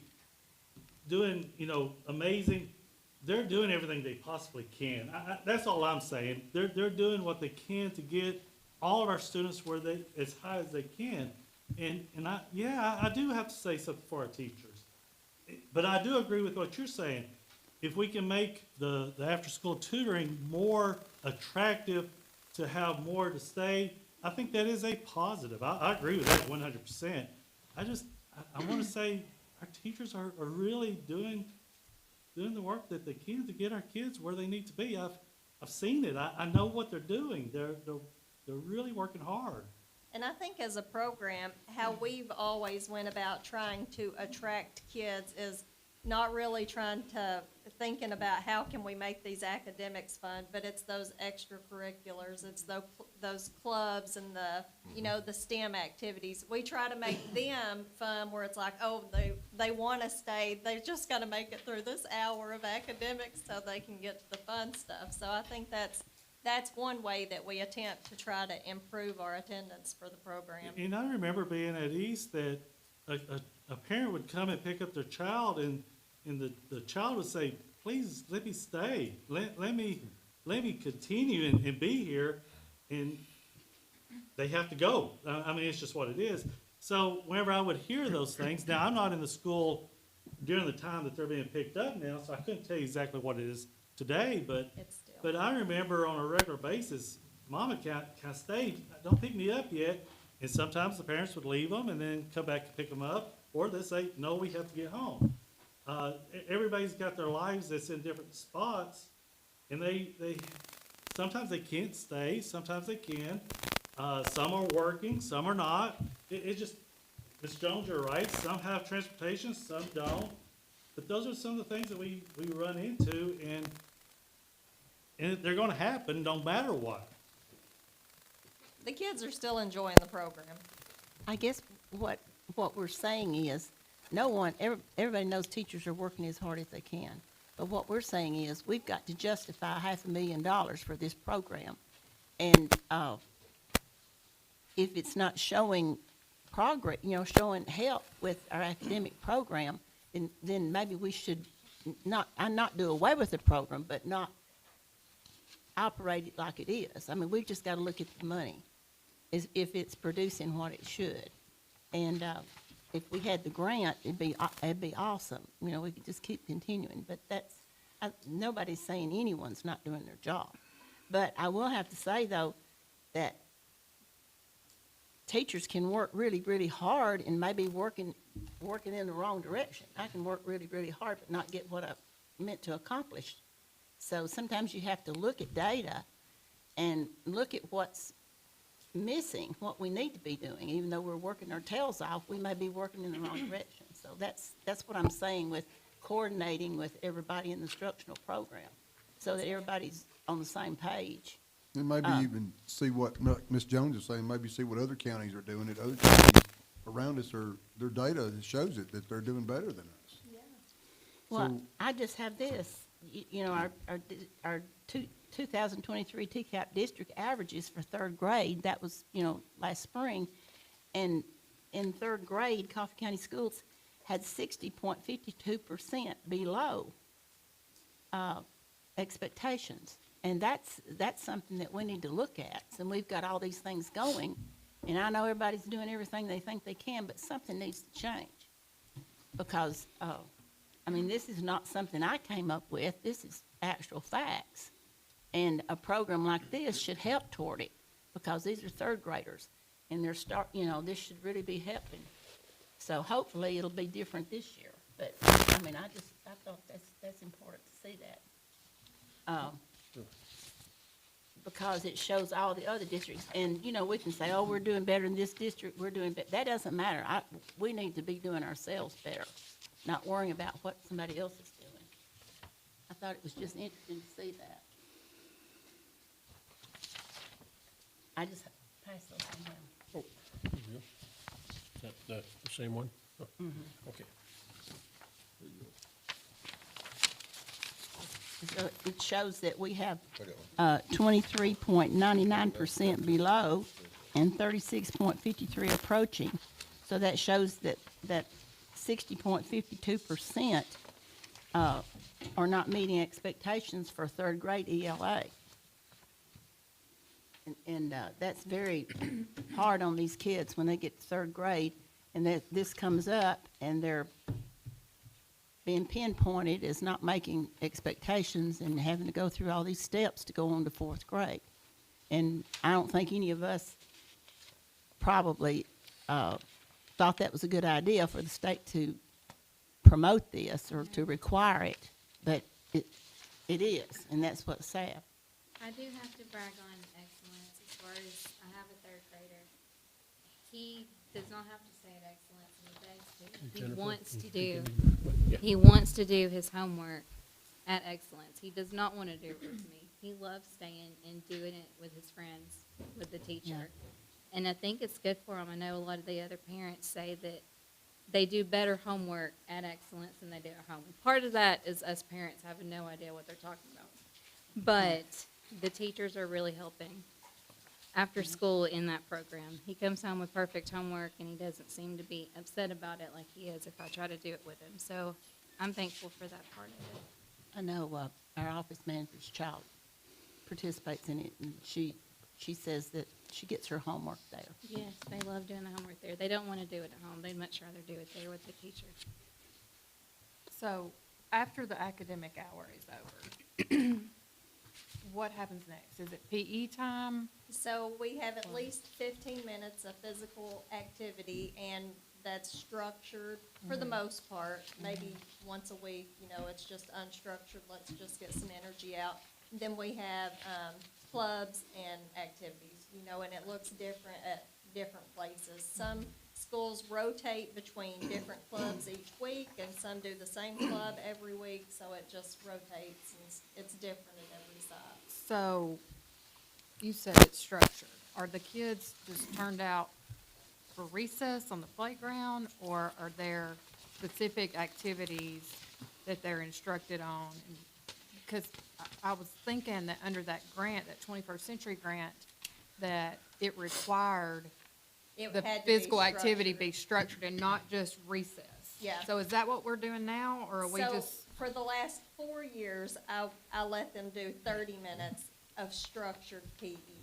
This year, I said, if it's unstructured, then only do 15, where they can get out and run around. If it's longer than 15, it needs to be structured, something where you've got an activity put together and they're doing something that's structured, learning a game or something. So that's how it is. It's because it wasn't a requirement in the 21st Right. Century Grant, then it's a little looser than so it what wasn't has a been. requirement in that? It was. It a was, right. Yes, it Right, was. okay. It had to be So- structured. For structured, give me some examples of what kind of activities the structured. Like, playing a game of kickball, teaching the rules, making sure that they're playing correctly. Which one's misnamed? Doing, like, cross-country running, doing some pickleball, something structured like that, an activity that's They structured never changed Okay. their name. versus just, and if it's cold outside, they may be in the hallways doing something, just any kind of Yeah. physical activity. But you're not under that requirement anymore, right? No, so that's why I said, for the most part, we're just doing like the 15 minutes of, get your wiggle jiggles out, stuff like that. So you do have a schedule in here, so she's got. And that's just four examples. For They're all example, yeah. different. I didn't want to overwhelm y'all with 100 pages, so I just put 4 on there. The activities, Ms. Garner, that you've got is very impressive. That's very good. Stuff that you've done, 4-H, Farm Bureau, women they come to speak, equestrian veterinary visits, soil conservation speaker, bullying prevention activities. That's a really good activity. Yes, sir. We appreciate everything that you're doing there. I mean, drug prevention is a great big one as well. And these are the site directors that are pulling all these and setting these up in their schools. Yes, ma'am. Appreciate you doing that. I mean, that's very, very good activities that y'all got going on there. We want to, make sure we pointed that out as well. Are we tracking with you said you actually managed to save some money. Are we tracking with what we originally were talking about at the beginning of the school year? So with, the costs? on my live document, on the far right-hand side, it has the percentage Yeah. that's been used, so that's how I'm tracking. Okay, What is it last time you looked? 80% left, and I hadn't put in November, any of November's in yet, so that's It'll just be- it'll be September way and shorter October. Plus December. I mean, we've got what? 3 Well, and weeks you left. remember, like, these, September to December's a lot, like, there's less days than January through May, so always keep that in mind. But I think I'll have a better idea after I put in the numbers, and I should know by the end of next week, have all that in, because I've been getting all the time sheets. So would you recommend any changes through the end of the year, or just kind of keep it on? Because we're going to have an agenda item in December, whether to continue this through the end of the school year, so. Well, I didn't know there was any question if you were gonna continue the program through the end of the school year. Well, we got to vote on it because we had a motion that we were going to review it, I Oh, guess. okay. and- Well, I don't think the review, and that's one thing, I wanna go back and check the minutes and see what the motion was, but I think the motion was for cover it this year with the understanding that next year it may not be free. That's how I understand. Well, But in December, we wanted a report to know if people needed to start making plans for the next year, knowing that this is it after this year. Yeah, we'll have to look at the minutes. I Yeah, think it was I something couldn't, we I we thought it talked was about just reviewing an it. update in December, but it was to fund it this year. Okay. But like I say, I wanna look at the amendment, the That was minutes my to make sure. understanding. But I do recommend that, yeah, there is a decision made that way in January, we start letting everybody know what next year is going to look like. Right. So I think that so was we the won't hear intention, like, but- oh, Yeah. we didn't know, we hadn't had time to plan. Okay, Cause this is not gonna be good if we gotta start January with, well, you gotta pay up. Right, It's gonna cost you $10 now. yeah, we might 'Cause as well we're not just gonna started we that can't in fund it. August if that was, Yeah. Because, and it makes sense with the money if we're at 80-something% funding right now. and that was for 2 months. Yeah, and that was for 2 months, so we might have appropriated way under budget to annually cover it, because if that was an annual deal, and the annual thing we was talking about it to $500,000, and we've not made it through December yet, and we're at 80%. No, we have 80% left. Oh, okay, I thought Yeah, you were like, saying. I'm we like, used I'm like, 80%. what? No, no, hey. I was literally No, starting to we're have gonna a have panic money, attack. we're gonna have money We left had already over. blew No. $500,000. We're and gonna haven't have even money cut- left over, at least $20 or $25. I honestly didn't know how I was gonna reshuffle my papers to occupy my brain No. thinking that. No, And the budget amendment that you guys passed was for to finish out the school year, so their funds are there to do the entire school okay, year. all right. So it may be, and we'll have to check the minutes, but it may be that we were just looking at reviewing it, which is what we're accomplishing here, so it may not even need to be an agenda item, I guess. September. That's a good sign. Yeah. We could make that. Started in September. But I thought it was I close think it was to September, the 15th, because we were like, hopefully it passes, because we've got some money No, going it out. was September because we had new board members on, yeah, so, yeah. I have one question about the Cool Kids in Tullahoma. Now, that is just an after-school, extended school program. It's not excellence or anything. No, because they were like us, and they did not get funded again through the So they do 21st Cool century. Kids. So Cool Kids, I guess, has been a long time. She's been doing this job for a long time, and it's just their after-school program. And that's what that back sheet is I just got some surrounding, information from surrounding counties that have after-school programs where people have to pay. That's all that is, just some notes, just for your information. So, Let me ask you a question about the options that you had listed here. You said on the second option, my concern with the $10 a day is quite often, it is our at-risk kids who need the program more. And quite often that means that the parents are not financially able. So, I mean, you said that if we went with second option to charge $5 a day, that the district would need to invest 15 to 20,000 annually. so you're talking about the 25, 26 options here, yeah? Right. Yeah, okay, Right. so we're kind of moving into that, okay. So with the $5 a day, that you feel like 15 to 20,000 from the district would be sufficient? Hey, and all these numbers are just guesstimates. You know, what I did is, I looked at the numbers of like our average daily attendance. And I did a survey, and you'll see, on the back, this was a few questions of the survey that I'd sent out. But what I did is to just try to figure out some of these numbers, to just give y'all some ideas. Based off the numbers of the average daily attendance, like for the $5 a day, I thought, okay, maybe a half of those people that are staying currently, maybe a half of them would actually come regularly if we charged them $5 a day. So that's how I come up with that number. If and it all worked out to, I think it was like $15,000 negative, based off the numbers that I calculated at $5 a day, but only at 4 sites. I couldn't get it to work out at 7 sites, like where we were even close to being anywhere in the ballpark, just because the numbers are so low at 3 of those sites. Quick question, Ms. Gardner, on the number 1 option and the number 2 option that was laid out, would the program still look the way it looks today?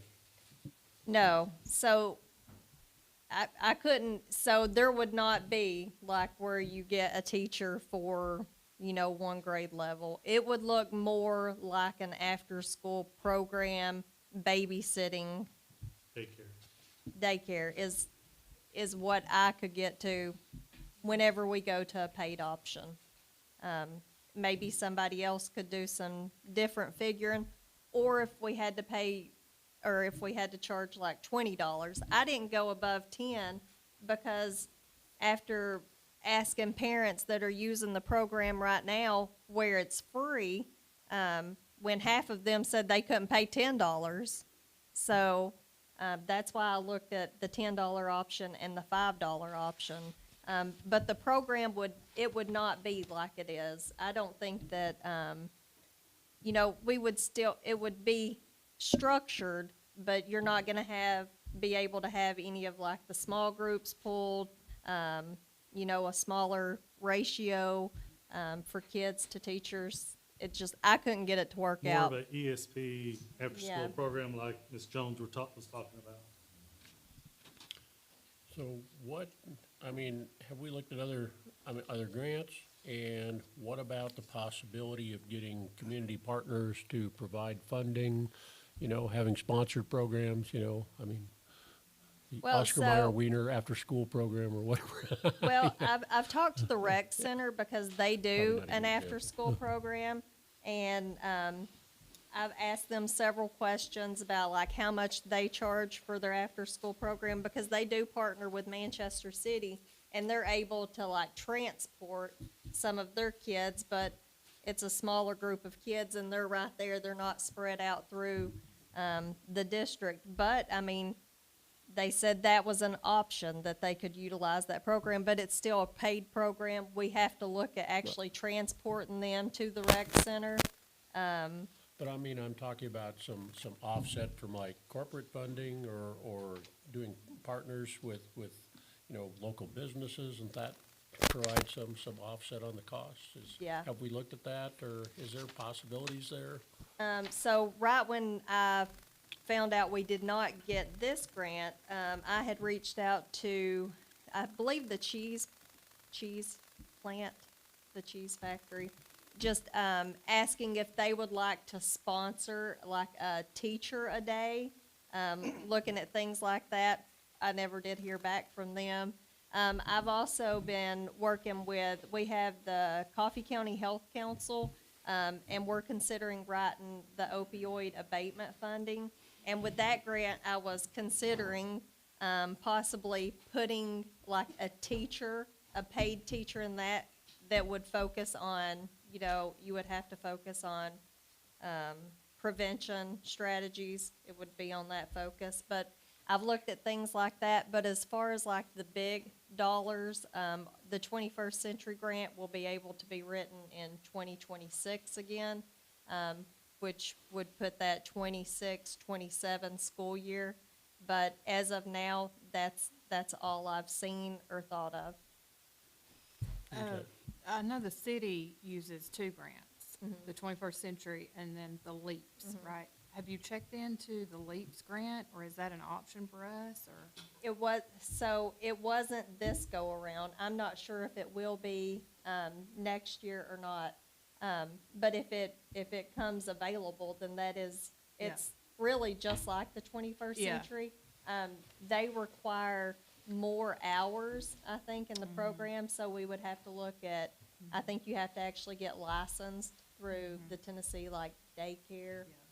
But that is an option. Right. They normally come out, February, I believe. Okay. But if they are available, I mean, those are things that I will be applying for. Good. Quick question, Ms. Carter. I'm looking at the option number one with the $10 per day. And it says, then bulleted, are you saying there would be 7 sites, programs at 7 sites? I'm saying there could be, but I don't think it's sustainable at 7 sites, even at $10 a day. Okay, then, so really these don't completely go with number one. I'm trying to understand it because it just hit me on that. Even looking at the fourth bullet, programs can be consolidated. Kids from Deerfield, East Coffee, and middle school go to the New Union. Yeah, these are all just other options, They're really. ideas, so for- each one yeah, of those is ideas. different ideas. Yeah, Which if that was a thought, then you've got an extra cost in busing students from one elementary to another for after-school program, which also puts your wear and tear on the bus as well as more fuel. Just, whenever I was looking at it, I was thinking, it didn't make sense. Are these part of that yeah. one or not? These are all, so whenever I was looking at, okay, if we charge $10 a day, then I did one budget where I charged $10 a day at 7 sites, and I come up negative. So then I did another budget where I charged $10, at 4 sites, and come up with that, and then that's what I come up with, And all all I'm that trying stuff. to do is, whenever I'm looking at this, I'm trying to give you the full information that ultimately you're not gonna be able to get, I don't feel like, the same thing you're getting now or what was there last year and the previous years, which was, if you saw earlier, it was like $100, approximately $100 A per kid. child per day. You're not gonna get the same thing for $10 per day. It's just, it's not gonna work out. And it doesn't matter to me which way you go with it, I just wanna make sure you know, whenever you're seeing it, the different options of really what each option means, I guess.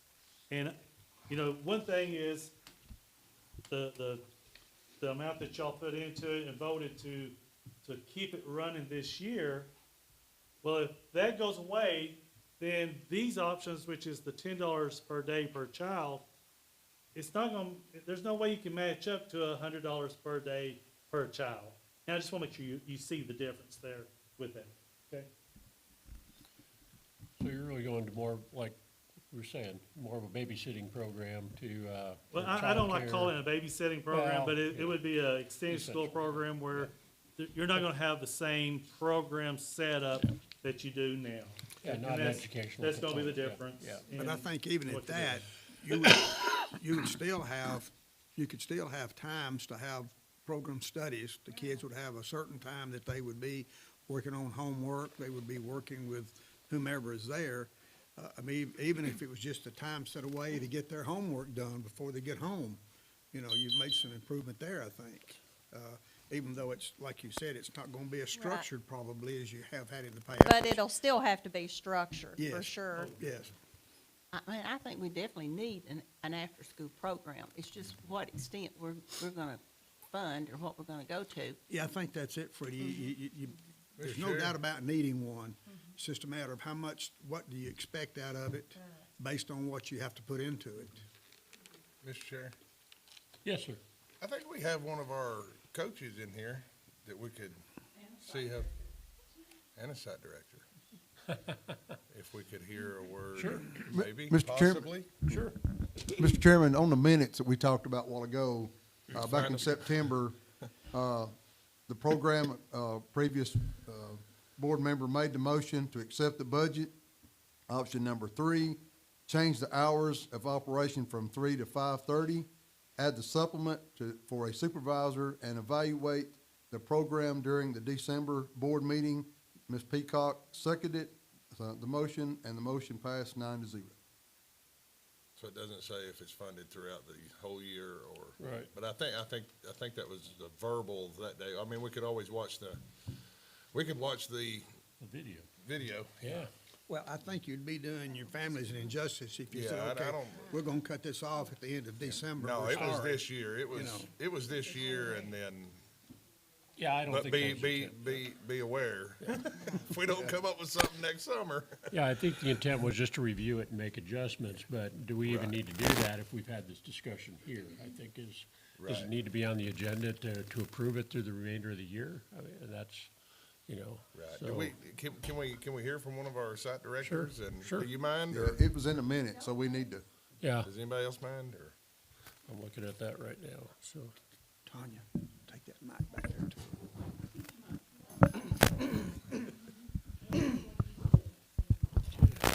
That's okay. Ready, Thomas? They'll be able to hear my voice, I'm sure. What's that? Hi, good afternoon. Oh, I'm yes. Janice Talley. I am one of the instructional academic coaches for the district. I'm a math coach. And I also serve as the North Coffee Excellence Site Director. So obviously I couldn't make it before now. So I did want to come and give my support to Tanya because she's phenomenal, and give our support for the program because I do take a lot of pride in our program. So thank you for letting me have this opportunity. Do you, I've got to, oh, go go ahead. ahead. I got to say, I went to North Coffee, and had this delightful hostess. Yep. And the passion of each person working in the program was the main thing I brought out. These teachers really care about what's going on with these kids. So I was very excited when I saw it. Thank you, and I appreciate the both of you and Mr. Cordell coming to visit us. We do take a lot of pride in this program. We work really hard, and there's a lot of countless hours that go into the planning, and we're very intentional about the support that we provide our students. And it's academics, but it's also just social emotional, the care we give them every afternoon. They love being there. They get upset with their parents when they have to go home. And y'all, it's just a really important program. And we appreciate the funding that the board has given us. I understand how much money it is. And obviously we're very concerned about the future of the program next year. We get all of it. We get all the sides of all of it. And we obviously don't want to see our program go by the wayside. I would love to just feel like we can come to a consensus and figure out what is the best for all of us. Ms. Talley, there's been some questions, I guess, about academics and so forth, and the Yes, sir. coordination between your teachers and your classroom teachers and then the excellence program. Is there a fairly conservative effort, or is there an effort that they communicate? If you've got a third grade student that's having trouble in math, that teacher communicates with, if the student attends the excellence program, do they communicate with those excellent teachers that they need some help in this particular thing? Is that? Yes, sir, Dr. Powell, that's exactly what happened. So, just to clarify, we have assistants, and at North Coffee, I have 3 teacher assistants. They show up at 3 o'clock. They have 2 grade levels each, so they keep the kids from 3 to 3:30, and that's usually 25, 30 kids a piece, and they are college students, and they do a phenomenal job doing that. And then after that, we do break into our academic time, and we have certified teachers that work with each grade level. There are some days that not everybody can be there, so we do have to combine days. So sometimes our classes are bigger, but yes, we do communicate our certified teachers, our teachers that actually work in that school throughout the day. And so a lot of these teachers have those same kids, so they already know the deficits that they have. So they're able to provide that specialized instruction and meet the kids where they are, which is exactly what we all want to do. And I do see we have another one snuck into the room sitting back there. So, Ms. Hickerson, can you grab the mic and relate your experiences? That was a good question. While she's getting the We'll back, have to get you a taller Mr. chair. Chairman, while she's getting, You don't get to sit in the back of the room and not participate. Mr. Chairman, while she's getting the mic, I just want to thank them for their service. This program is so critically important. Thank you. I'm Miss Hickerson, I'm the site director at New Union, and I would just say, like Janice was telling you, a lot of our teachers are the ones that are in class with them during the day. So they know what these kids need, they know their deficits. And if they're not, they're communicating. Our teachers are always communicating. What does so-and-so, what do they need help with today? What are they struggling with? What can we do? We've been focusing on ELA this first half of the year. But, our teachers work very closely together to make sure that the kids that are in our program are getting what they need. Do you know if there's any, and that question's been discussed here too, students that need some help? Are you trying to recruit some of those students or talk to the parents, say, hey, we've got a program after school that doesn't cost you anything except maybe transportation to come and pick them up? I think that's something that's been questioned here, I guess, is kind of recruitment type process. Well, our excellence, it goes out on Dojo at the beginning of the year, trying to recruit the kids. During our open houses, we're trying to recruit the kids. We have things set up for them with information. So there is an amount of recruiting going on. I wouldn't say right now where I'm, actively trying to recruit kids, but if parents want a form and want to sign their kids up, they get in the program. So if they need in the program, they're in the program.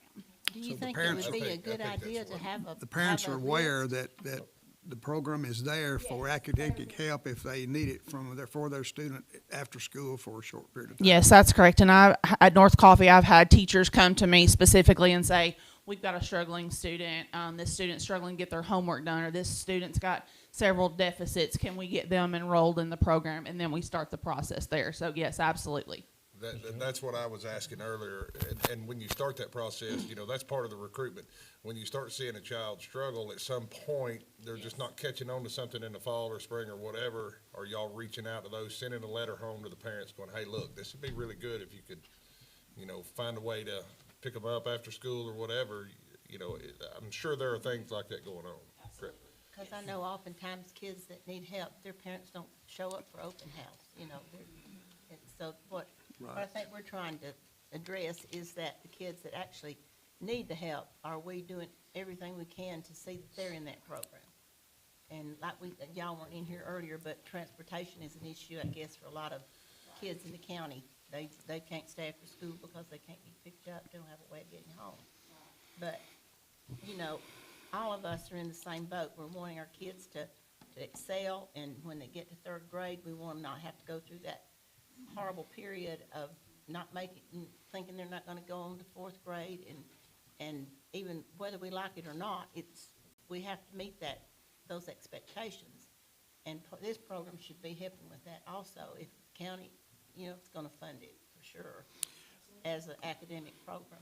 And I just want to say one last thing, and I'm done. I do want to thank y'all and some of the others that I know are watching and listening, because I know a lot of site directors and teachers who are driving kids home just to make sure they get an opportunity to go there. And they're shuttling some of our kids back and forth to help the parents out. And, that's, says a lot, because it's certainly not for the money. And we stay late oftentimes because we've got kids that we know so mom and dad are working, and, y'all, this is not just a babysitting. These parents really do work and need this program. So, yes, we're providing an academic service, but we're also providing a safe service. So their kids are taken care of, and most times we leave, close to 6, even though the program runs till 5:30. And we're driving home in cop cars. Yes. I heard that When story. when yeah. the students come to the program, they do not have to stay the entire time. The parent can pick them up at any time. They, if they're getting off work at 3:30 or 4 o'clock, they can come by and pick up their students. So they don't have to stay the entire time frame. Is that correct? Right. We suggest that they at least stay till 4:30, and the majority of ours do, because they know they're getting that 1 hour academic time with that certified teacher. So almost all of our kids stay. You might have a handful that obviously mom and dad are coming through and they don't want to have to make a trip back, and we get that. But the majority of our kids will stay till 4:30 to get that specialized academic time, yes. Thank you. As site directors, how do you communicate this with your elementary supervisor? The excellence program is separate from the elementary supervisor. How is that? The elementary supervisor deals with K-5 instruction globally through the whole district, so not necessarily with the after-school program. So this is a separate entity. So we, as coaches, we work directly with the instructional supervisor, elementary supervisor, Mrs. Sizemore. We work directly with her to promote the I think we got a missing link the here. instruction throughout the whole district. So those teachers, all of the things that we do to support those teachers are in turn supporting the kids in the afternoons with the things that we have provided throughout. But these are two separate things. It's the after school program's not tied to anything else. Ms. Garner is over that. Well, if it's tied to academics, it's tied to that. I see what you're saying. It's just like Ms. Sizemore is not supervisor over the program. No, because Must I be think, wrong. I think you've answered it. I'm confused. We just gotta, yeah. Yeah. Yeah, I think this needs to be Because- decided. The after-school program is made up of the kids' actual teachers anyways. They know what their needs are and where they're struggling at. They do. So they're Miss with them. Miss Sizemore's job kind of ended when you were coached, or you were taught, and you were coaching the other teachers what we expect to be teaching. So Miss Sizemore is our supervisor, the coach's supervisor, and we work directly with her to help support instruction throughout all of Coffee County. Right. So especially K-5, because that's Miss Sizemore. Okay. Then you get into middle school, and that's Dr. Blessing, and then you get into high school, and that's Krista Cole. So it's broken up into those areas. So elementary supervisor works to build and help support the elementary curriculums and standards within the elementary. And this umbrella would fit under her umbrella. I do want to say, going back to the flow chart, I've seen that flow chart probably 5 years ago, 4 to 5 years ago. That was during the time that we had the ESP program, which Miss Brenda Brown was the one that was head over the ESP program. Sorry, it's losing my mind. My guess is whenever that got updated, Ms. Sizemore took Ms. Brown's place as Elementary supervisor. So whoever made corrections, just put her into where Ms. Brown was, which was over a completely different program than what Ms. Garner is over. Does that make sense? And now I haven't seen that in like I said, about 4 or 5 years, and I'm assuming somebody that made that correction made the correction incorrectly. If you want to say. Why has it been 5 years since we looked at this Okay, chart? I didn't That's say ridiculous. I have not looked at it. I haven't looked at it. I didn't say it's not been looked at. I said I have not looked at it. So we probably need to update the org chart, so, Well, that needs to be looked at. yeah, okay. Lord have mercy. I've been here 4 years, I ain't seen it. Yeah, who updates that That's a flow good chart? question. Why do we not know who updates this stuff? That flow chart, I don't, like I said, I don't know. Why? Well, That's what I'm trying to say, is why in the world do we not know who updates a flow chart? As far as I know, I don't know who actually updated that flow chart. well, Okay, well, should we go through it right now and just say who does what? So I can well, have we're gonna be here till That's what I'm midnight if saying. we do got that. so- Supervisors, so let's- here. Yeah, I so, don't see that. I see the exact opposite. I see that we definitely see that we have a separation between what happens in our schools and what is taught in our schools, and then teachers that are staying after school to help our students. Yeah. So I see a definite clear path to what we've got going on here. I don't think we should have supervisor teaching a supervisor to teach a supervisor to be over a supervisor. Yeah, I understand what, Yeah, that's kind of where I'm at. yeah. Well, I think that flow chart, that's something that we need to look at in the future because it's not, definitely not what it used to, I mean, it's not what the Yeah. last one I saw. If it's not correct and accurate, then we need to fix that, yeah. I mean, I don't know who changed it, but that, Whoever, Who provided it? I provided it, it was on my drive. Then, And thank you.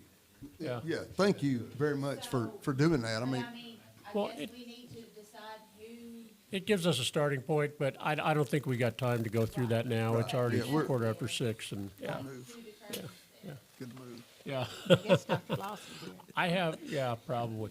I have two questions. One for Ms. Nelson. Now, just to be clear, we passed the budget amendment in September that approved this program to the end of the school year. So we're good there. We don't not need to take any action in the upcoming board Yeah, meeting. we're 80 the right way, not the wrong way. Yeah, So yeah. The funding is there, and I did review that budget a couple weeks ago, and we're doing really good with it, so there's no reason to do Okay, any. so we should come in under budget and we Yes, should sir. be fine. So we don't need to take any action, so. And for you, Ms. Gardner, what, for the 25-26 school year, when do we need to make a decision on how we're gonna structure the program? I mean, what would be the date that we would do that, so? I think that it would, I mean,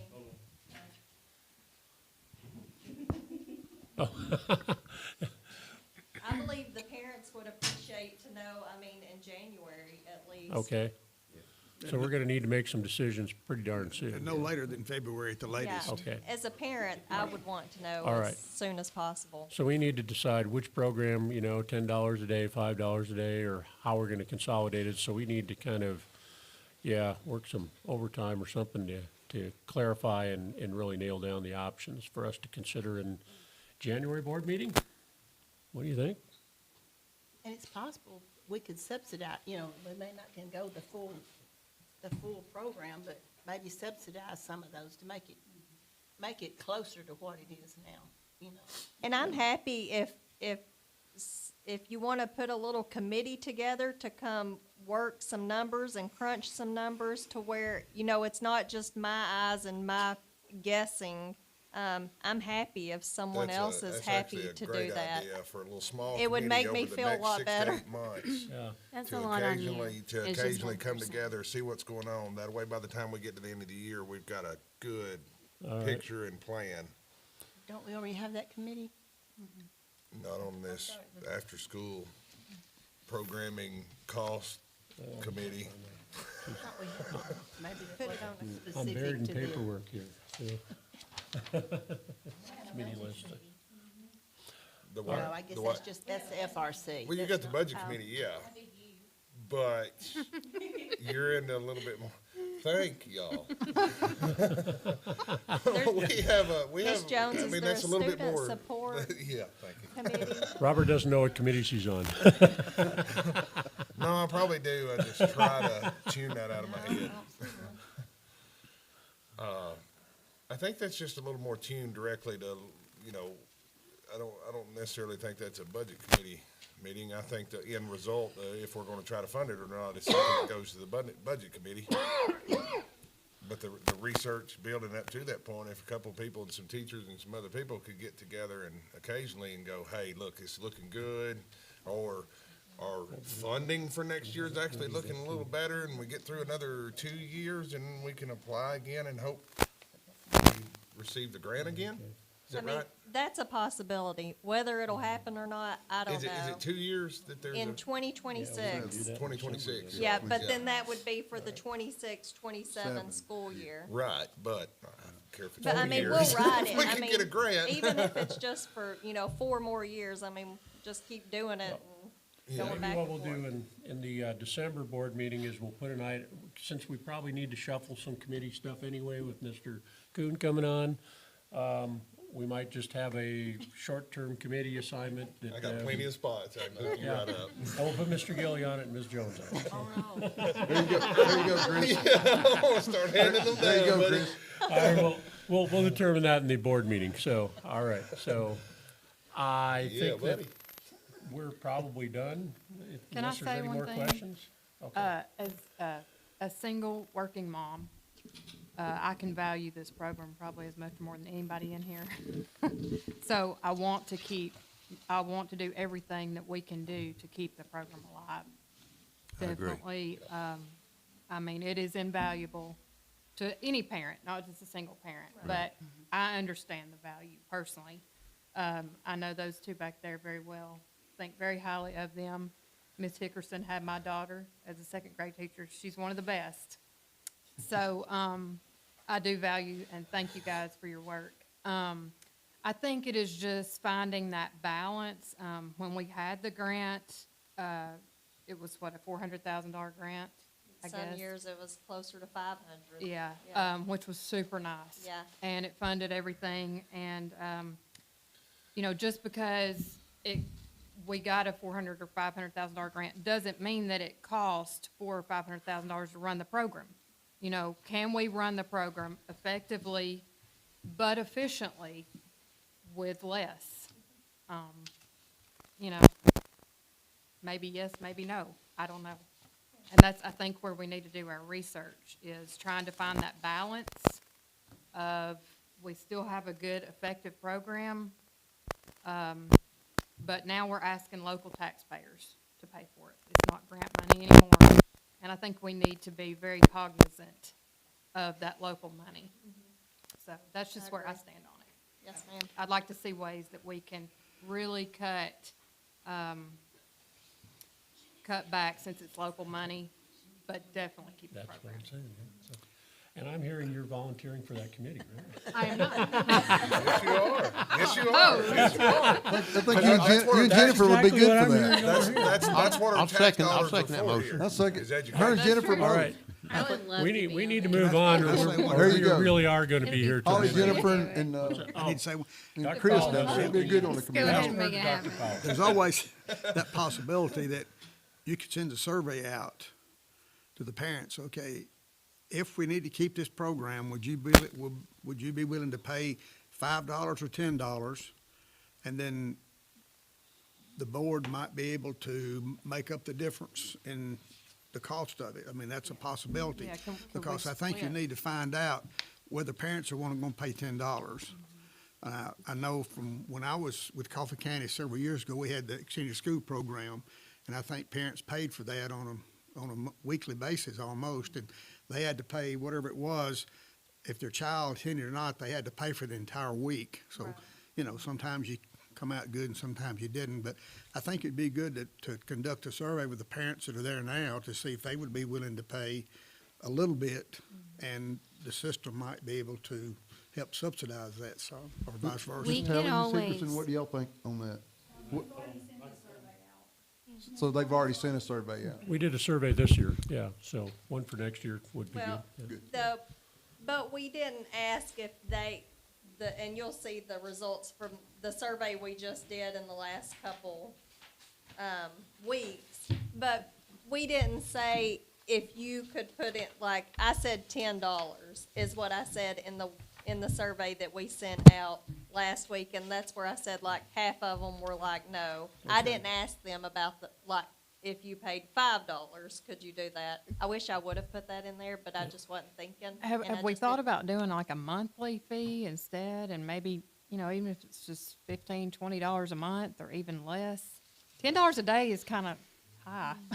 We could I mean, always for make me. it so there were scholarship Yeah, kids yeah. also, once it's a paid program. If y'all knew people that absolutely could not pay, that needed, maybe we could do a scholarship for a few at each school, just to help. Yes, sir. My kids don't go to the school district, so I don't have a dog in the fight, but if you ask, you might find out that there are parents out there that kids don't need help, but would be willing to contribute to make their school better. And so there are a lot of people that can afford to pay $10, even though their kids aren't going to the after-school class, knowing that it'll help the kids that are going to class with their students. Just a thought. If we put together a committee, then, you know, all those options are on the table, so. I'm sure Chris and Jennifer and Holly will figure that out. Yeah. We will. All right. We need to move on here. So, thank you, Ms. Gardner. Thank We've you taken all. up a Very lot. much, Tony. Mr. Skipper, you are up next. Thank All y'all. right. You've waited 3 hours. That's okay. Yeah. I was 6, he moved me to 4, so that's, Oh, we Did you still at got least get a 5 pe- hours left. Did you at least get a piece of pizza? no, I'm good. My wife grab already one on cooked. your She'll way be out. mad if I eat Skip, before I don't talk go so home. fast now. Go slow enough they can understand you. All right. He told me I gotta go slow. I was intending on going. Well, I got to say before you even get started, I got to look at your program, and I've talked to everybody I could think of to talk about how fabulous your program was. I was blown away by what I saw taking place at our high school. Don't tell him that. We've got Let great him know. instructors. He's No, gonna get through I talking. was He'll blown start. Well, he- No, it ain't about me. It's about my instructors. I promise. That's it. That's who it's about. Great team. Yeah. So probably I have to start from the beginning. Just the world of CTE is terrible about acronyms. Well, education is terrible about acronyms, but CTE is Career and Technical Education. That's a my baby, right? That's a terrible acronym. Yeah, well, used to be vocational, That's right? exactly right. That's Yeah, exactly yeah. what it is. I And don't there are care still what they people try that to call it that, today. but it's college and career now is where it's fit under, and it kind of makes sense. But anyway, Let's make it a mountain So- of a molehill. so there are two different types of degrees that are required to teach. So the occupational license, that's my trade and industry teacher. So there's several of you here that are trade and industry guys, right? So with that occupational license, the qualifications are you have to have X amount of years in your field in the industry. That's your background. That's like your college. You went to college, you did, whether you've got a journeyman, and there's requirements. There's certifications, there's journeyman card, there's multiple things that makes you eligible, right? But in coming on with that, you have 3 years, you work under an apprenticeship license, all right? And then in those 3 years, it's an educator prep program. They call it EPP. 25 years ago when I did this, I did the EPP. It was 6 courses you had to take, right? Did it on my own dime. It's just the way it was. And so over the years, it's gone to 5 courses. Now it's at 4 courses, right? And they're basically like CTSO, student organization. How do you handle student organizations like our Skills USA, FBLA, those types of things that are ingrained into vocational CTE classes. So anyway, but not all CTE. It's just occupational, right? So like my business teachers, my ag teachers, that is a college 4-year ag education degree or business education degree, just like a science teacher, just like a math teacher, whatever that is, okay? And so that's where they get their license from. They get their license from going to an education program. And so I told you all that to tell you this. So I have mentioned this multiple times, and I always will. The quality of our programs are 100% the quality of the people that are running them. That's just the way it is. And especially when you get into career and technical education, because there's just so much, there's just so much to know, right? And so ultimately, whenever you're looking at hiring those positions in past, it's somebody going out, right? Or it's a new one coming in, and they're not going to last long, right? And so the reason is because to find that guy in the middle, the guy that has the experience that you want, but also willing to come and educate, they're going to take a huge cut in pay. I mean, huge cut in pay. $60,000 cut in pay sometimes to come do that, right? And so it's awesome to try to sell them on warm and fuzzies, but at the end of the day, they still got to feed, right? So anyway, so I'm adamant about how can I proactively be successful in getting the people that we want in here with our kids. And so with that EPP program, it is, when I did it 20 whatever years ago, they were about $600 a course. And now they're running about $1,200 a course, okay? But they did lower them from 6 to 4. But nonetheless, what's required in that is you've got 3 years under the apprenticeship license. You have to complete those 4 courses. And that's how and then you submit for your actual teacher license, your occupational teacher license, okay? And so I went to Dr. Lawson about 4 years ago. I said, hey, listen, I'm just getting a lot of no's, and it's understandable. Like, hey, I'm looking for an industrial maintenance guy, and I worked on that for 4 or 5 years and just could not. I mean, Nissan wants 30, So I mean, they're just taking them all. So anyway, so I asked Dr. Lawson. I said, listen, is it there's other districts doing this. Is it feasible for me? I don't want any extra money within my budget, within my local CTE budget that I get. I will allocate. I try to do a good job of saving because I have to, because there are programs that will eat my whole budget for 1 year just to replace a cybersecurity lab. I mean, that's just, they're different things, so I have to roll, I have to save, I have to. But anyway, so within my budget, I would like to incentivize, when I go in and ask, trying to hire an occupational teacher, tell them what they gotta do, and the last thing is, oh, by the way, you gotta take 4 courses, it's gonna cost you about $4,000, $5,000. So I asked him, I said, can I reimburse that fee?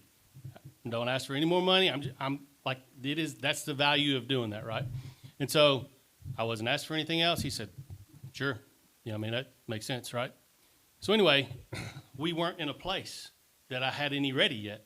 So at the end of this year, our teacher of the year, 9 through 12 this year, Mr. Barnard, completed and got his occupational license. And so it was time for me to go through with the measure. I've hired 3 other teachers under that same pretense: construction, industrial maintenance, and my culinary arts teacher, same way. So anyway, I've kind of, that was the hiring process. That's how we, and it can be a deal breaker, right? So nonetheless, so I went to Ms. Melson, said, hey, first off, back 3 years ago, Ms. Cole and I got together because I needed somebody smarter than me, and we wrote a contract. So we looked at some other systems that had contracts. We wrote a contract, what this looks like. You have to do 3 years. It's only a reimbursement on tuition as to what you spent based off of your receipt. You have to turn in your teacher license to show that you did complete it, and it would be paid out in 2 different things. So ultimately, it's guaranteeing us 4.5 years, which is going to give us 5 years on those teachers, right? And so I talked to some systems about, you just write it for 5 because what we thought, and they're like, you won't be able to support it. Like, you can write it for 5, get them to sign it, but there's no way you're going to, you can't force them to do that, right? So this way, it just made sense on the reimbursement thing. So I went to Ms. Melson, and she's like, well, we'll have to run it through payroll. And I was like, no, it's a reimbursement. It's not, there ain't no taxes. They've already paid this, right? And so anyway, so we went a couple of rounds, and with Marshall County has figured out how to do it. So there's a certain amount of money that you can spend on a teacher. I forget what it was, $52.50. As long as you can go over that, it doesn't have to go through the payroll process. It's just what do you call it? It's a tuition reimbursement is what it is. So that's in place. So I was ready to roll with it, but y'all had some stuff going on in the last 2 or 3 board meetings. So I just thought I would wait. Yeah, but ultimately, personally, Mr. Barnard's due, and I feel like I don't want to not be able to do what I told him we could do. So that's what that program is. That is one of the many matters that you're gonna have to deal with, that you're gonna have to do. If you're gonna get the people and attract the people that you need, there's things like that. It's gonna have to happen, period. So true. Okay, so Dr. Lawson told you that you could reimburse him? That, the EPP programs, yes, ma'am. I'm like, Robert, you've got to do that to keep, to do this. But it looks to me like it would have to come out of differentiated pay. It would be a policy under the differentiated pay for us to do that legally. I don't know. That's above my pay grade. Can I speak? Because Yes. I contacted Chris Slow with Marshall County, and so what they do is they get it approved by the board with their differentiated pay, but they allot a certain amount each year. So I think their amount for the board was $15,000. So when they get differentiated pay, they say we're going to allot $15,000 to the EPP program. And so we would need to do that. We would need Yes, to ma'am. make a motion and do that to amend our differentiated pay policy. Is that correct? They don't do it with it. They do it at the same time. I misspoke. They do it. They don't include that with differentiated pay. They kind of make that motion together. They do the differentiated pay, and they make the separate motion to allot $15,000 to their EPP program. So they don't, I guess, consider it differentiated pay. Right. So technically, Dr. Lawson could not approve that without going through the proper steps with the board. Okay. Because it wasn't included in the policy for differentiated pay. Because we have that for teachers that are team leaders or, different things in the school system. They get an additional stipend or amount. And this is kind of the same thing. So he came, we talked about it once Mr. Skipper came to us. He asked me to find out what we needed to do, and Right. so then I went and did the research, and I brought back that to him, but then we haven't gotten it on a board meeting because of what Mr. Skipper. So this comes out of your, comes out of your CTE budget Yes, ma'am. anyways. My local CTE budget. It's So one of those it's things just that it's not a allowable in semantic. Perkins. I can't spend on any licensing, I can't spend federal funds on any licensing. So that's why it has to come out of my local portion. But you're talking about, so essentially, Mr. Barnard, we get $2,500 in December. Well, he should have got it in the first of the year. And then at the, I forget what we did, at the end of the year or the start of the next year, it's an additional. But here's the thing. Since then, my director's council that I'm on, we have advocated with legislation. And there is a scholarship now for the EPP program. It's not guaranteed because it's all about money, like how much money is in there, right? And so in my contract, it's wrote in there that I have to see the receipt where you have applied for that scholarship. And so it's pretty common. As long as there's money in there, the teachers can get it, right? But you have to apply each term. And so we capped it at 5,000. I mean, it could, if you take it, $1,200 times 4, that's $4,800. So that would get all of them, right? But realistically, as we go forward, the teachers that get the scholarship for it, we wouldn't reimburse that because the state would be eating that. And so 2 weeks ago, when we met with the Governor's Council, again, we asked them to refund that account, and the Governor's Council is they're going to push legislation to refund that. The first time they funded, they lost the money. So that's why it happened 5 years ago, but nobody could do anything because they couldn't find the money. But that's where we're at now. So we put things in place statewide to try to help with this, because it's I mean, you can see it. Our state is moving towards skilled trade. I mean, just straight, right? And so to get the skilled trade, you got to have the people that can teach that skilled trade. And so, How long was your contracts? sir, How long was your contracts for, if we pay for the training? perfect school. certification? Yeah. So the way it is like they're not even eligible for 3 years. So we know we're getting 3 years before they even can do anything, right? Yeah. And so at the end of 3 years, when they turn in their teacher's license and their transcript showing that they completed the EPP, then we would pay it out in 2 more years, essentially. So you've got a 2-year contract to hold them, otherwise they owe you that money back if you pay them. Right, they and would. They take off beforehand, because I do that. I have to pay around $3,800 to $4,000 to certify somebody, a crane operator. Mm-hmm. Well, I have employee contracts with them. If they leave before 3 years, they're going to pay me that money back. Right.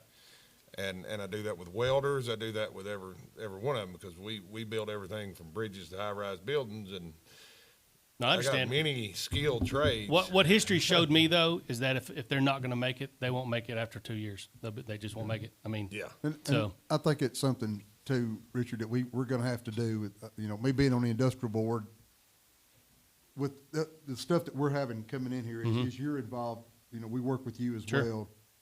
And those are things that as and as Robert talked about a while ago too, is the amount of industry that's gonna be coming in here, it's gonna be hard for you to compete with the base, with the TCAT. TCAT building that's coming in. I mean, it's great, but We're gonna have to, to know what we're hiring Sure. and manage the money and to manage the people that we're hiring in order to get you the help at the CTE level. And employee as Ms. contracts Hicks was and- talking about as yeah, well. It's going to get really tough on you. Absolutely. With those 2 or 3 years Absolutely. to get your money back. Everybody does it, Yeah.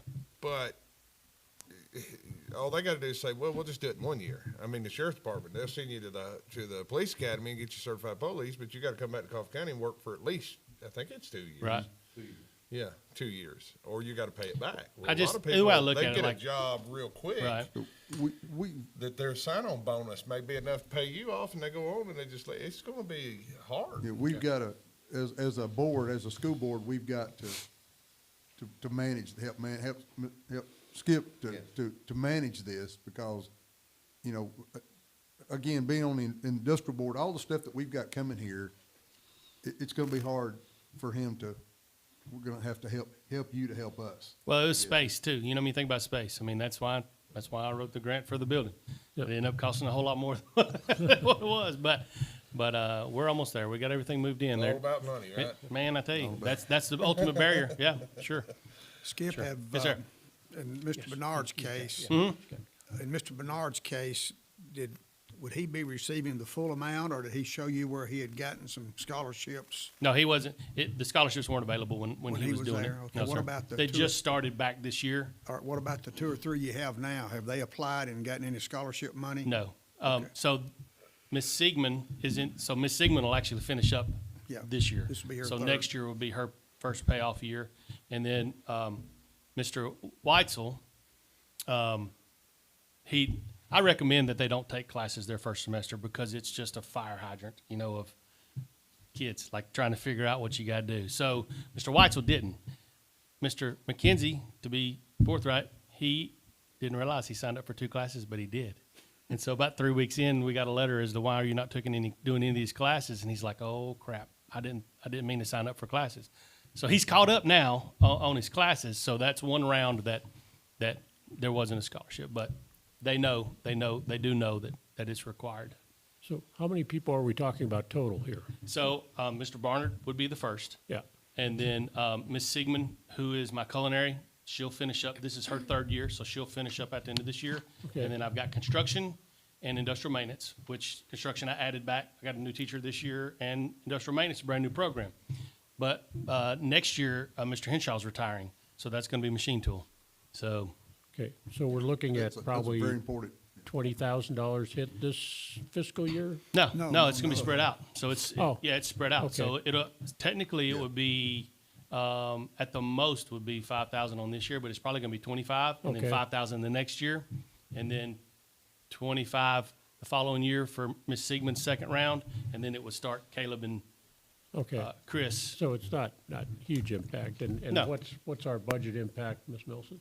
So for this one, we may have to make an amendment just to bring from his carryover into his salary line, or into a tuition reimbursement line. So I have to look at what that looks like on the budget side once you guys decide to do it. I don't believe we pay him out of salary line. I think we pay him out of something because Yeah, it'll come out of we my won't pay him- rollover line that we won't I save, my savings line. I mean, pay him through his paycheck. We will pay him just like through a vendor check because it's tuition reimbursement and it's not taxable until it's $5,250. So I have to figure out the budget side of that, but he does have funds to cover that if we need to do Oh, that. okay, So I think we're looking for a blessing, right? yeah, well, I think Dr. that what you're Powell looking had for? had some concerns too Okay. on how Yeah, it- and I can 100% back up what Skip's saying. But on the other side of the coin, we've got teachers that go back to school to pick up master's degrees or pick up additional certification.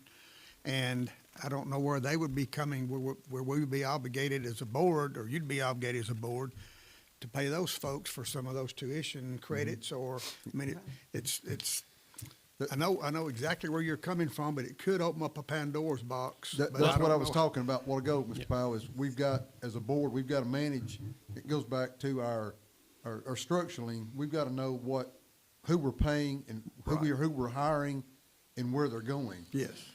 And that's something that we in haven't. the school, in the teacher world,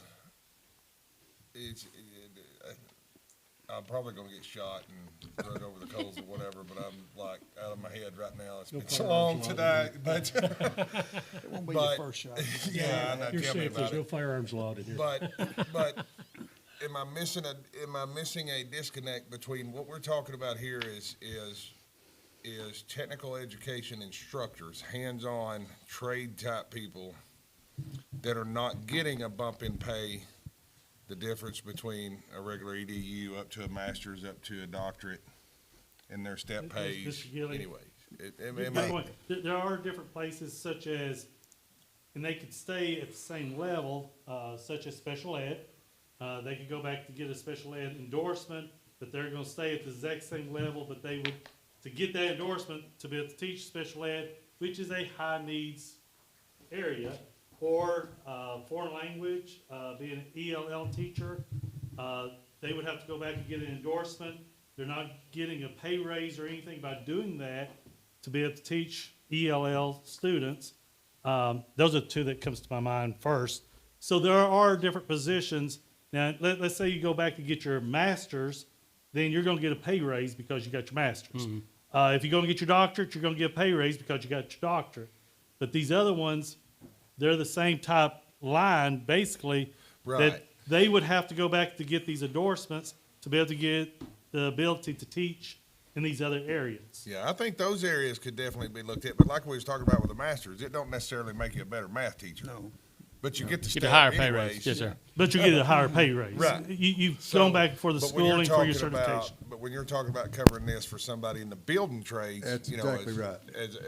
or auto body or Right, and that's mechanical why, maintenance. that's why at the beginning, I wanted to make the distinction between an educational degree versus an occupational degree. Yeah, they don't So- get, they don't get the opportunity of the step pays.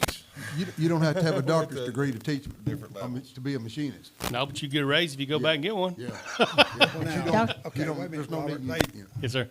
okay, right now, from what I understand, Mhm. when we get a person coming in from the industry, we pay them whatever experience. Years of I guess service. Mr. Approved Skipper, years of service. Whomever Yes. comes up with Sets that, them this at years of factor, service, if they yes. come in and say, oh, I've got 20 years as a welder, Mhm. Mr. Skipper, I assume, has to verify we do. that. There's- He says, yep. okay, they start out at a 20-year pay scale. Now, if they go to 21 years, they go up to 21 years, don't they? So they, am I correct or not? I'm just asking No, questions.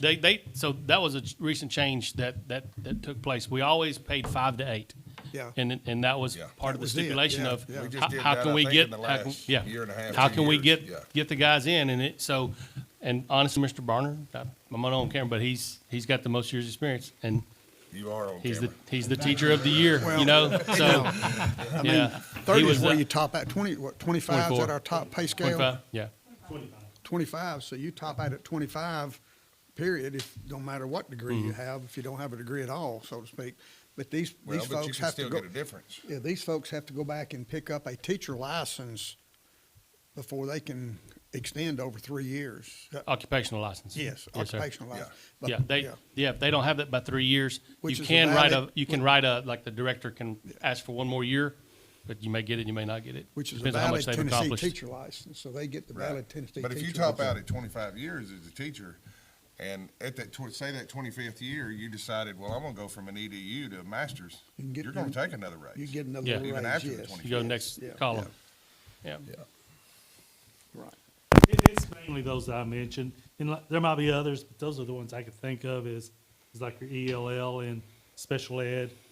I can't think of any more right off, but those would be your comparable to the same type of setup. Dr. Powell, Yes, ma'am. I was thinking it would be included in the differentiated pay, but it wouldn't. This is a separate, do you think? that Well, when we I think- approve something to be a separate, I don't know whether April or Skip, one of them, I spoke with the director of schools over in Marshall County a couple of weeks ago, Mr. Sorrells. and his indication was that it was in differentiated pay, but I think Well, that's April what she found said, out that it they wasn't. do it with that. Yeah, yeah. They do it at the same time as that, but it's not, it doesn't come through the person's paycheck. It comes to them as a vendor check. Yeah. So they're almost like two separate things, but they do the board approval at the same time. Okay. So what would we need to do in the December board meeting to approve this? I think just To approve the approve the CTE, program. EPP reimbursement. Program, idea, concept. Yeah, with Is acronyms. that the way? Since it's done at the One of same those time as differentiated pay, then how do we handle that? what We would we don't have to do that. I just mentioned that that's what Okay. Marshall County does. All right. That's what they do. So all we would need to do then is approve, Mr. Skipper's request to provide 5,000 in reimbursement, so. Yeah, and then the only question is going forward, do we want to do like Set another- amount. same amount each year? Do we want to allot an amount in the budget each year? Because I think this will have to come through at each time we have it to approve the amount we need to allot in each year's of budget. Okay, Skip, let me ask the question sir. here, if I may. The courses you said right now were roughly $1,200 each. Mhm. That's Mr. Barnard's transcript I looked at. $4,800. Where did the 5,000 come from? Just to round it off? Well, because there used to be 6 courses. Because I thought it was only 4 now. There is now. That's what I'm saying. We've advocated to get the classes lowered and also get a scholarship for it.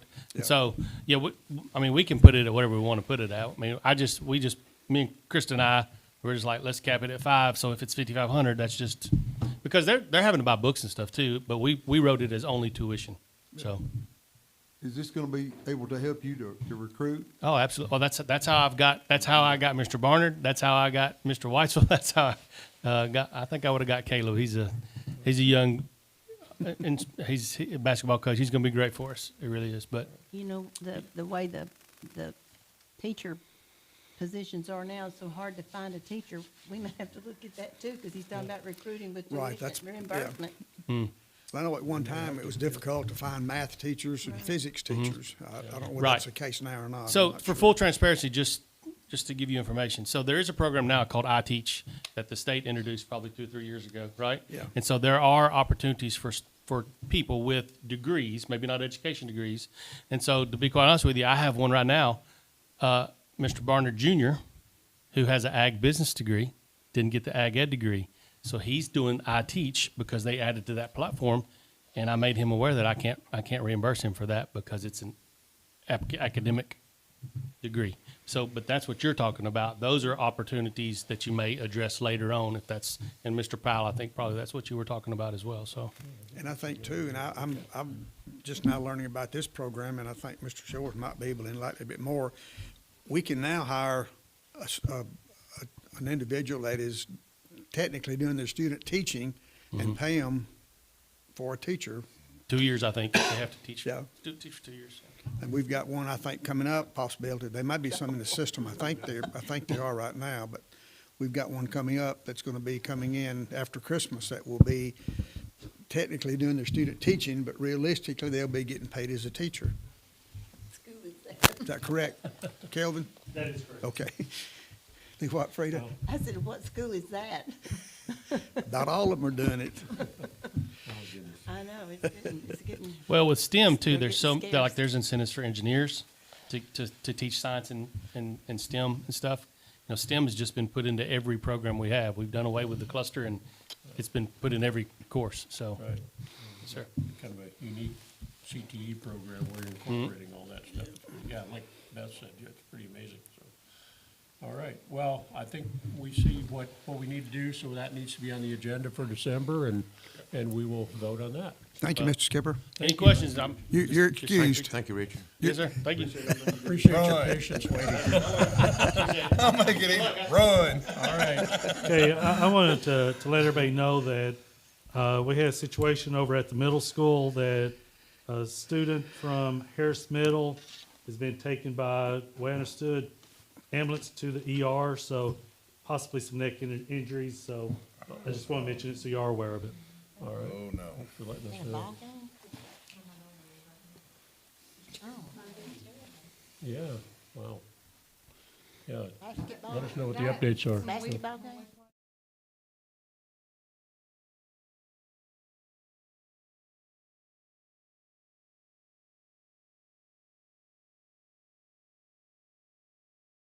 So I'm gonna step out for just a second.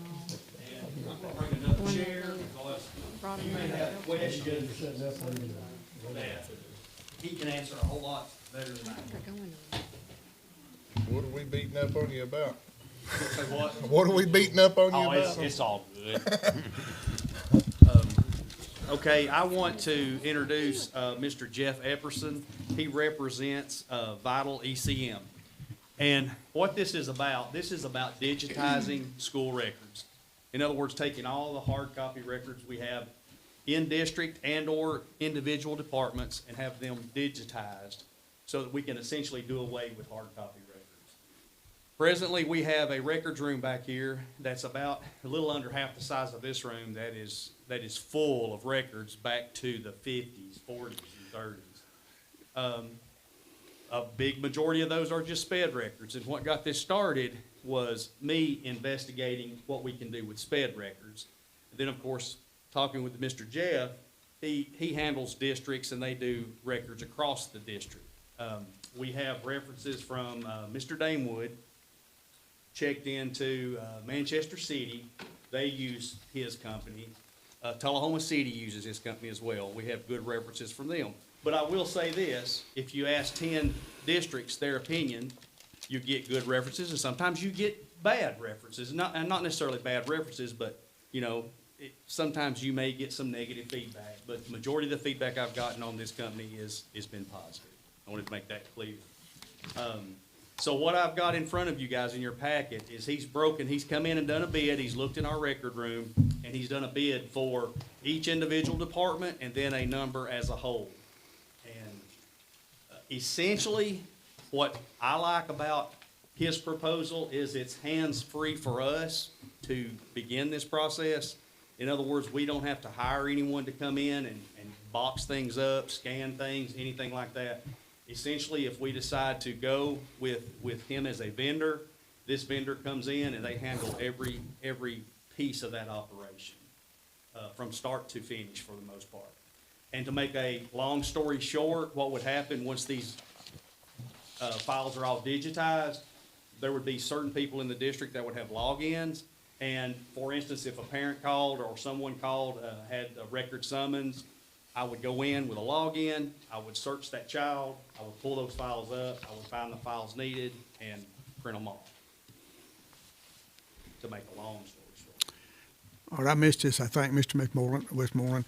Is he gonna, just gonna do the special ed records, or this is the whole back wall back there is, there's register books back there, folks. If you ever went to school in Coffee County, we've got your number back there in that room.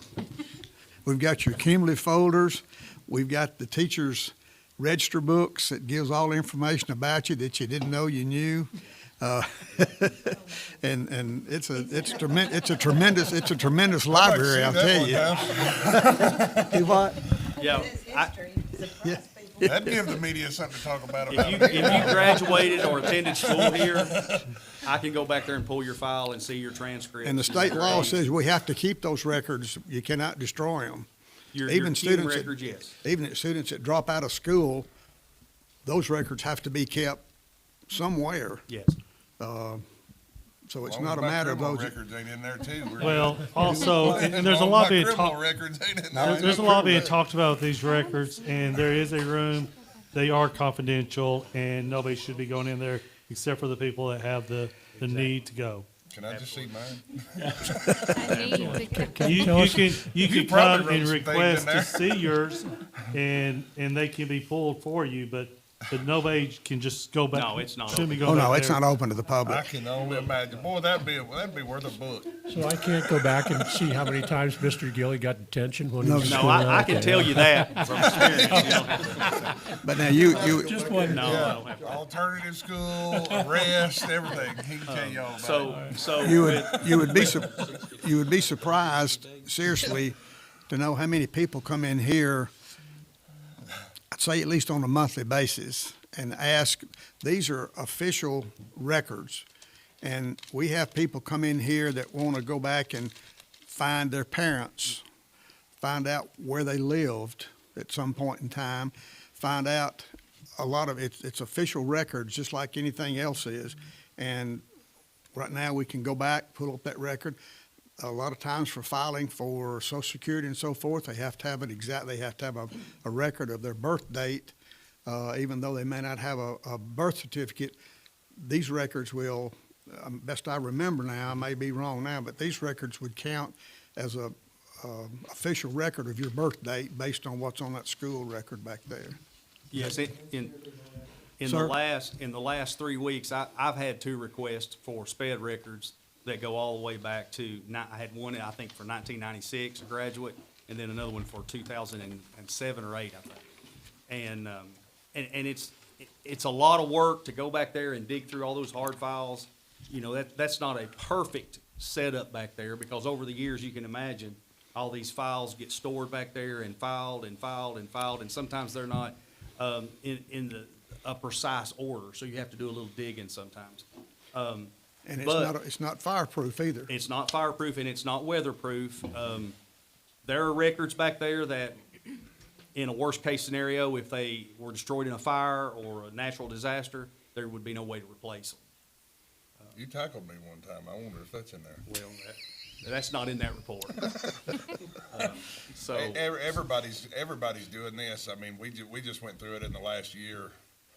Cause you know, we've got business records back to 1969, and that's a pain in the butt anyway. So you can't house that kind of stuff and worry about it, and that's your fallback and your records and everything else. Get it digital, cloud it, keep a copy somewhere in case the cloud was ever to. I know we've gone long already, but let me give you the 10-minute spiel, okay? I've been doing this for 33 years. I work with 500 school districts in 9 states.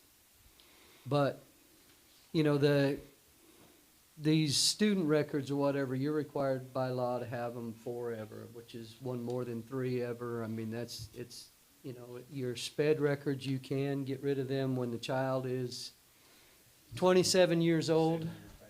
But they're gonna need that record again when they're 45. So you have to, right now, you own the responsibility for that record. And a lot of times, especially in the special ed world, you don't get a record request, you get a subpoena. And it says, go find this record, and you go back there and look in that file room, and you don't find it. You come back out and you say, well, I don't have it. And they say, well, my client said. And so you go back there and look again. And then you go back there and look again. What we do is we release you from the liability, because now you can say, we have that record and here it is, or we don't have that record. And it's his fault. It's just, you just don't have a record. I mean, you just don't have that record. Yeah. And last year, Carter County Schools moved from one school district office to another. And they had a room down in the lower part of their building that they called it the hall closet, but it was just the room that they put permanent records in. And I went through that room and I said, actually, I did the same thing at Manchester City Schools, but I went through and sorted out, and I said, you know, this stuff just needs to be shredded. This stuff needs to be thrown away. You don't even have to shred it. This stuff needs to be scanned, and I scanned it. Started out with about 500 boxes. I ended up scanning about 300. When Hurricane Helene came through, the bottom floor of that building flooded. If I wouldn't have pulled those records out, it would be gone. What we do is, we don't sell software, we don't sell hardware. Your people don't have to do anything. Your technology department doesn't do anything. We come in, and when I say we, it's me and one other guy comes in, boxes everything up. We provide the boxes. My company car is a cargo van with steel little, you know, a cage in the back of it. I bring the boxes to our facility in Nashville. We scan it, index it, load it into the cloud. From then on, anywhere there's an internet connection, you've got your records. So, tornado rolls through here, this building's gone. You go over to Walmart, pick up a laptop, you go to McDonald's, there your records are. Somebody sends you a subpoena and said, I need this record. Now you go back there and you print it. Dig it up and bring it. But how do you really legally get it to them? You can't email it. You can't put it in an envelope and mail it. You can't give it to a FedEx driver. With our system, you create a digital link, you send it to them with a password. They've got 24 hours to type that password in, and they can download it securely. So we handle all of the HIPAA requirements and FERPA requirements and all that kind of stuff is on us. We handle all of that. It's just like the electric company. You call us, we kind of take care of the whole thing. The only difference is, this is our help desk. Once we get to the point that you've got our data, Yeah. and it's all in the cloud, is it just weekly updates? Do we do that? Do we plant the data from there, or? You and can, then but what you and- really do, what 99.9% of our clients do is, I come by once a year or twice a year and pick up our records, and what really happens is I say, hey, I'm gonna be picking up at Manchester City Schools. You got anything you want me to come by and get at the same time? Or I call Tullahoma and say, hey, I'm coming by and picking up stuff at Coffee County. You want me to come by and get anything at the same time? So do we destroy the paper copies when When we're? when we get done scanning, we shred the paper Okay, and then we recycle the pulp. So. so it we would ends not up- bring none of that back to here, No, it ends up being paper towels and toilet paper. and we don't lose nothing in the process, huh? I'm telling you, just, I can tell you what you wanted to lose. It's all been, yeah, we send you a document that says this stuff's all available in the cloud now. Do we have your permission to destroy it? You sign that document, we destroy it, we send you back another document that says it's been destroyed. True. Over at Central High School right now, there's more boxes than I can haul on my truck to bring over from last year's graduates. So what essentially would happen, he would come through on his route. If we went with this route, he would just pick those up. Do you do real estate companies? We've got boxes out them, oh, it's terrible. Our company does, I don't. I actually do one real estate company, 'cause I had a special ed director that retired and started working at her husband's real estate business and said, come and get my boxes. No, in the last 14 years, I haven't done anything that pays well. We got a hit with a tornado, our business did in 2001 at the exit 105. They mailed stuff, job folders, canceled check packs, stuff like that from over the years as far as Jackson, Virginia. That was the farthest place they mailed stuff back that went into the clouds. Holy cow. Yeah, that's not the cloud we put in there. Yeah. And Yeah. I will speak to it for a moment, I know they have the numbers in front of them of the bid, when you kind of look at Yeah. each individual. Speak for a moment, because they may be thinking about, okay, what happens when, say, for instance, you retire, or your company, the ownership changes, and some other company buys out your company? What are our protections as a school district that we're still gonna have the same access without an enormous increase in cost? So, so the question is really, what happens when I retire? I mean, now, I'm the legal guardian of a 6-year-old, so it's gonna be a little while before I retire, but if Oh my something goodness. happened to me, if I get hit by a Mack truck, well, our company, even though my little part is a few people that deal with K-12 education, our company, the mother company, VRC, is the third largest records management company in the United States. So somebody else is not gonna be as good as me, but somebody else is gonna come in and take that position. But the bottom line is, the records are still your records. We are housing those records. And one of the things that makes the records that we keep a legal document in any court of law in the United States is that they are a TIFF image, which is a non-corruptible digital image, which you don't need any kind of special software to be able to view. So you can take that TIFF image and just, it actually, if you put a document into a fax machine and fax it to somebody, the medium that it sends is a TIFF image. So any computer can view a TIFF image, any phone can view a TIFF image without any kind of special software.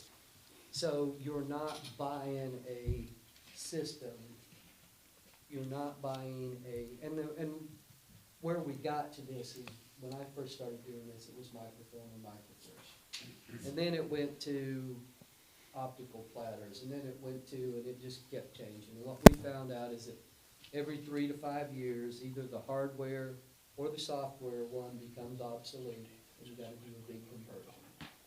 So our answer was, we handle the technology part of it, and we do this as a service. But the images, regardless of what they are just, they're just pictures in folders. And so, worst case scenario, if you decided, hey, when we wanna go somewhere else, you could take those records and move them to whatever else. It's not, we don't, we're not signing you up to something that you have to do forever. Okay, based on two items here, when we get looking at cost, knowing what we have back there now and what is available to you to get at the high school or wherever it may be, what would be our cost as of today, so to speak? And then how much would we be paying you on an annual basis to be the keeper of these records that we could pull in? Can I estimate that?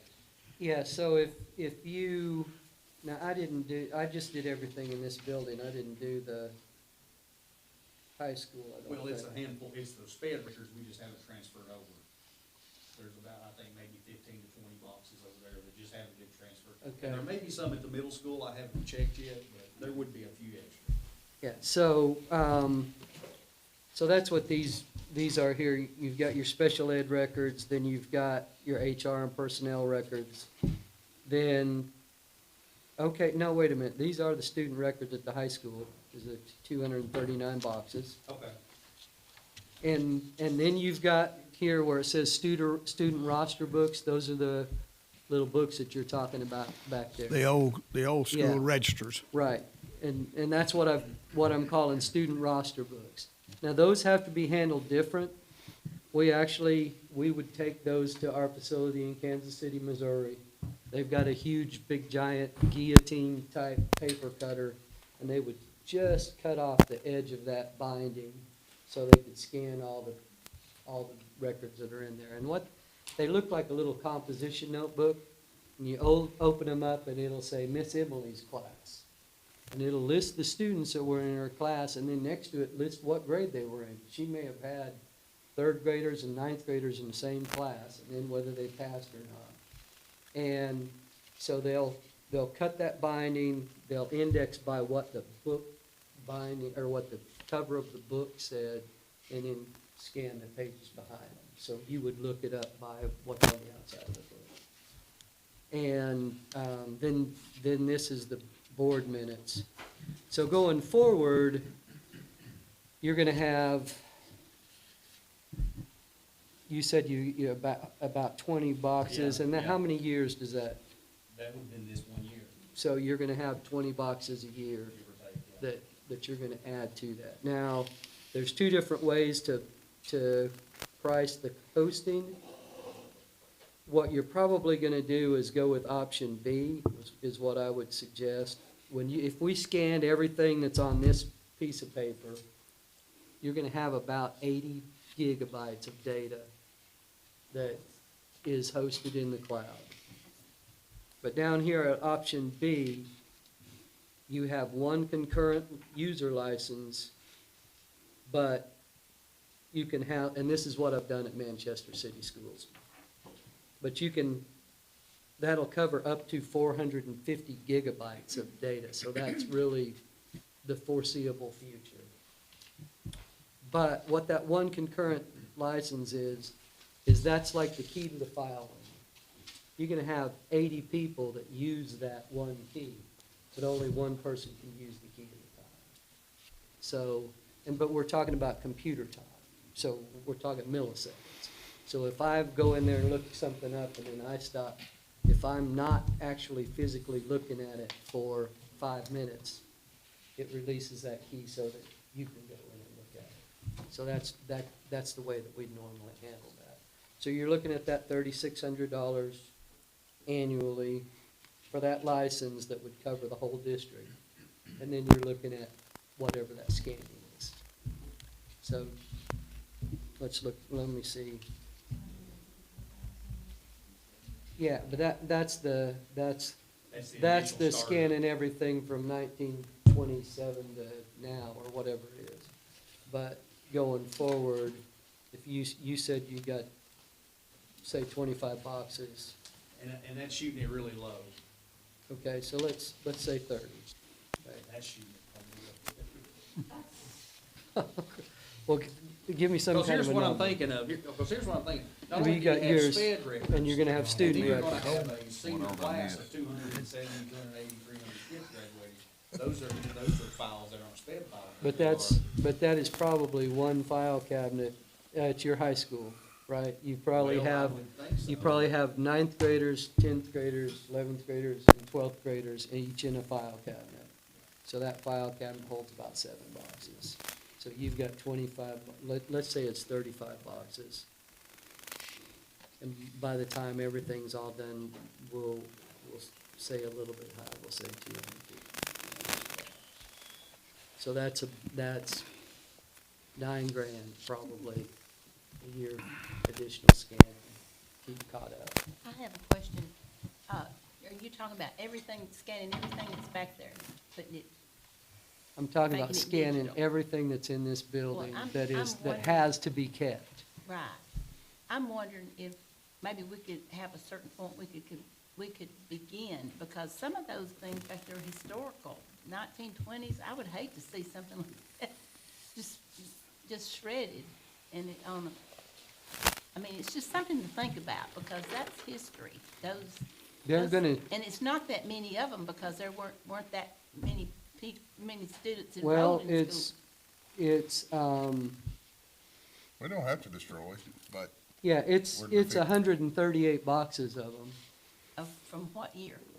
Well, starting at whenever the first school opened in this district till now. Until now? Oh, Or- well, or that's not till- as many as I thought there would Or be. till probably, the last ones probably go up to sometime in the 60s, I would say, those roster books probably. I've scanned roster books that go back as far as 1919.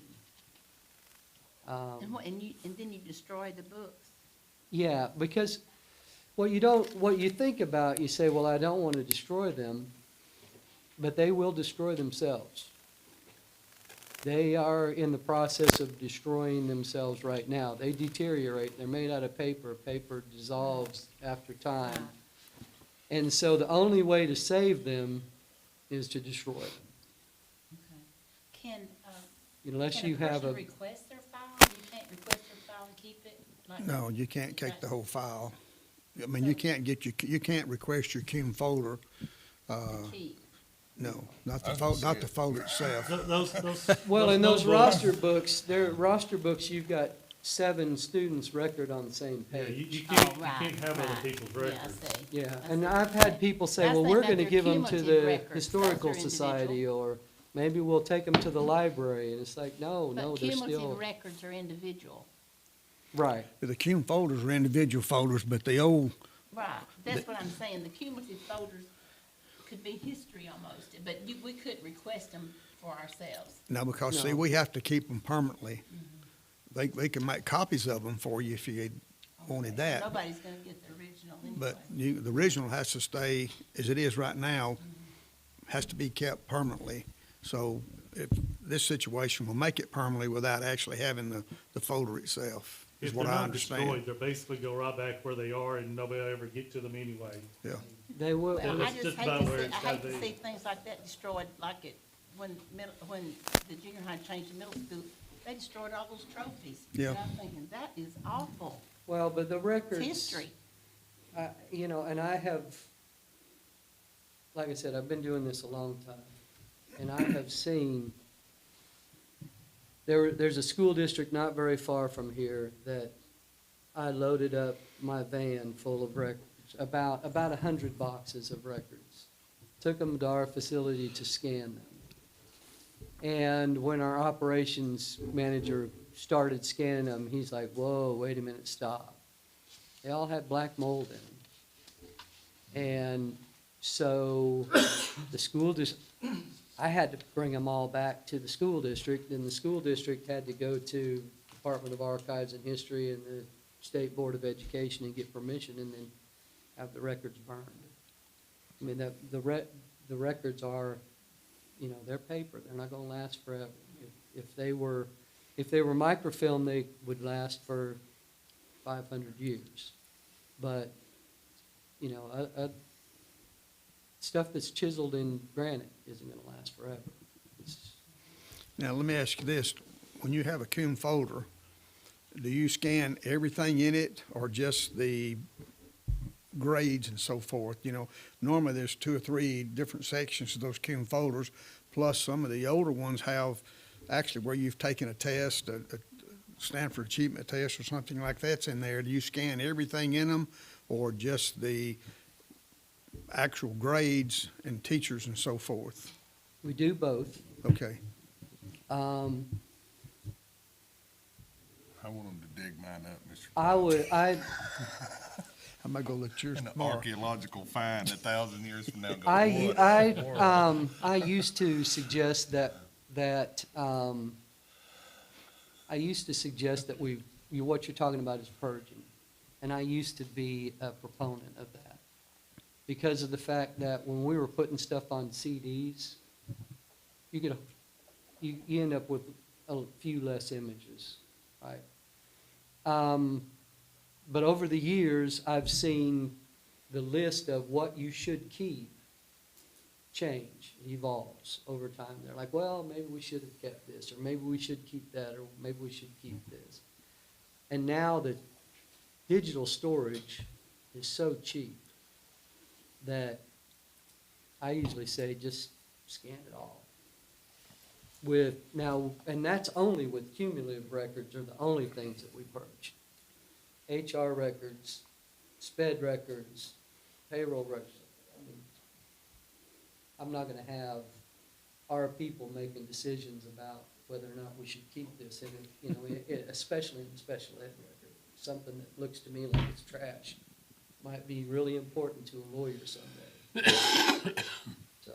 So essentially, you get those boxes, your people gets those boxes, they pull the staples, they set it up for student A, and they scan it in. They're gonna take that record. They usually, if there is something written on the folder itself, they're gonna scan the folder itself. They have to go through, pull all the staples out, turn everything the right way. Anything that's tore, they gotta fix all of that. Then they run it through a scanner, scan it. And so you're gonna look up that student's name and date of birth, or you're gonna look up an employee's name and the last 4 digits of their social. So if you have 5 John Does, it's gonna be distinguished by the date of birth. That's what's gonna separate the 5. Yeah. And worst case scenario, you'd look at the 3 different John Does and it's like, no, that's not him, and you click, because you're not going back and looking at, you're just clicking a mouse, you're not going and pulling a file. So it's real easy to go, no, that's not it, no, okay, then here it is. Will that one login represent, in other words, if I log in, can I go to SPED records or Hume records or whatever? Is it broken up that way? We're gonna break everything up into what we call projects. Okay. So, like, the way I've got it listed here would be the way we would do the projects probably, but each individual user is gonna have access to certain things. Gotcha. And so if somebody logs in, they may have just access to the SPED record. Someone else may have access to SPED records and Hume folders. Someone might have access to HR and payroll. But when you log in, it pops up and over to the left, it says your available projects, and you click on which one you want. All right, so we basically have $154,162 for all the scanning, plus annual posting, and you recommend probably a 1-key option B? Right. Okay, so that's what we'd be voting on, and just, what's the budget impact? So, you knew that question was coming. I do not have this in the budget, so that would have to be an amendment. Wouldn't special ed pay for their come out of the special ed budget? Yes, he could, but he doesn't have that in his. I don't have it in my budget this year. Let's We see. don't have it in our budget either. I'm just thinking in the future, because I can see that this is something that's probably gonna have to be done. And we'll probably all have to start budgeting for that. Yeah. Well, and the reason that I originally broke it up into different projects like this is that normally when I come into a school district, there's several different ways that we do it. And I'll, like, okay, so one way is, you know, a school district just has the money in the budget, or they're moving to a new high school, or something like that, where it's like, you know, this has got to be done. We're either going to have to move all these records or scan them, and we would scan everything. Or there's stimulus money, and we would scan everything. Another way is we'll come in and do one department. A lot of times, we also will come in and say, you know, we can put $10,000 in the budget each year, and we'll do $10,000 worth until it's finished. Or we'll do, you know, this year we're gonna do special ed, or this year we're gonna do HR, or whatever. I'm completely flexible.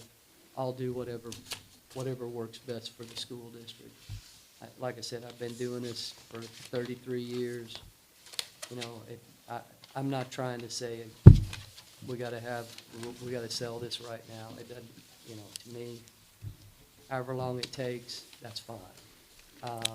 We can work with you. It just is, the easiest way to get started is to get started. You know, I had an individual bid, Ms. Jones, earlier when we first started this process, just for sped records. And of course, these numbers, don't hold me to this, I didn't bring that document with me. But to come in and do just the sped records, it was gonna be somewhere around the neighborhood of $1,400 a year for us to be able to maintain that, $1,500 a year. And I think the initial cost for them to come in is on here, it's like $14,000 to come in. And we had discussed about how that could be paid over 3 or 4 years. In other words, I could budget that, Right. this amount of money each year for that. So there's definitely options. Okay, I have a question. You've got in here for HR records. Does that include financial records? No, that's personnel records. That's Okay. that's terminated employee files. Okay, there's no financial records in here then. No, and I didn't put those because of the fact that you've got so many other records that you need to be done. Normally, the finance records are what I do last, and I do that, the reason that I do that last is that you really only have to keep them 7 to 10 years. And so, when you've got 400 boxes worth of records that you have to keep forever, and 25 boxes worth of records that you can shred in 10 years, and I always say, you know, wait, and do those last. I will say that we currently already scan everything we have in, so we don't need a service. We already have a program that allows us to, so like, keeps all of our stuff within the software we have. So Okay. we don't need any scanning in our program. Thank you. The other, Is that something that we could do in the future, the same similar program that whatever special ed has, or our records could be scanned and kept? Mr. Damewood, Mike could answer that quick. I'm not sure how exactly their program works. Ours is the financial software, so we just do that as we pay something or as we have an employee file that we need to scan in. So everything that we have is backed up as well into the cloud, and we scan it in as we have something to scan in. So I'm not sure about, because they don't have access to our program, but I don't know if there's something else available. Mr. Dane would have to speak. you could scan into our system, but if you're scanning into, like, her system, that's considered a piece of software that she's using. Oh, I understand that. I'm just And, saying well, software for yeah, this. what I'm trying to point out is that when you're talking about records that you're required to keep for 75 years, scanning them into a software program that you're probably gonna keep for 10 doesn't cover your legal requirement. So with most of the districts that we, for instance, your HR records, even though you have an HR software package, normally, either we would take those digital records out of there and move them into our archive, or we would still scan those terminated employee files when that person left. Because you have to maintain that permanent archive. Would this be something we would want to refer to the budget committee perhaps and look and see where we got, you know, but whether we can even afford to do it this year or? So my general thought is we probably could do a piece or two of this, you know, like if, closer to the, as we get closer to the end of the school year, we probably have funds to do.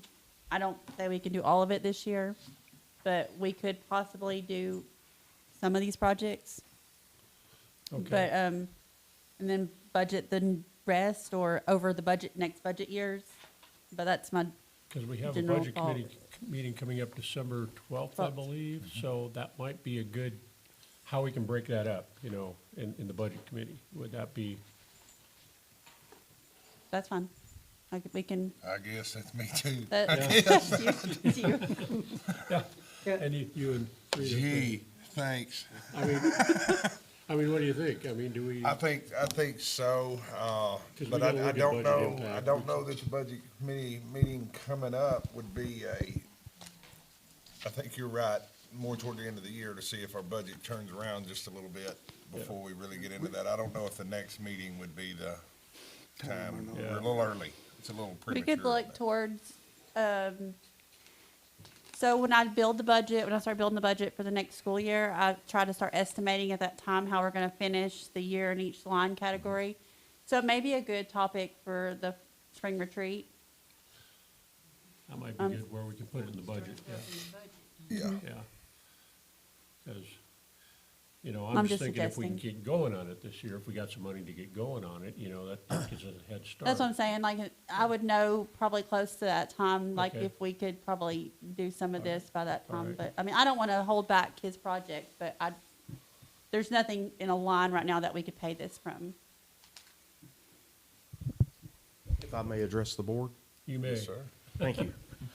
Nothing against this project at all. I think they ought to go digital. Just want you to realize that once you jump in that boat's gone.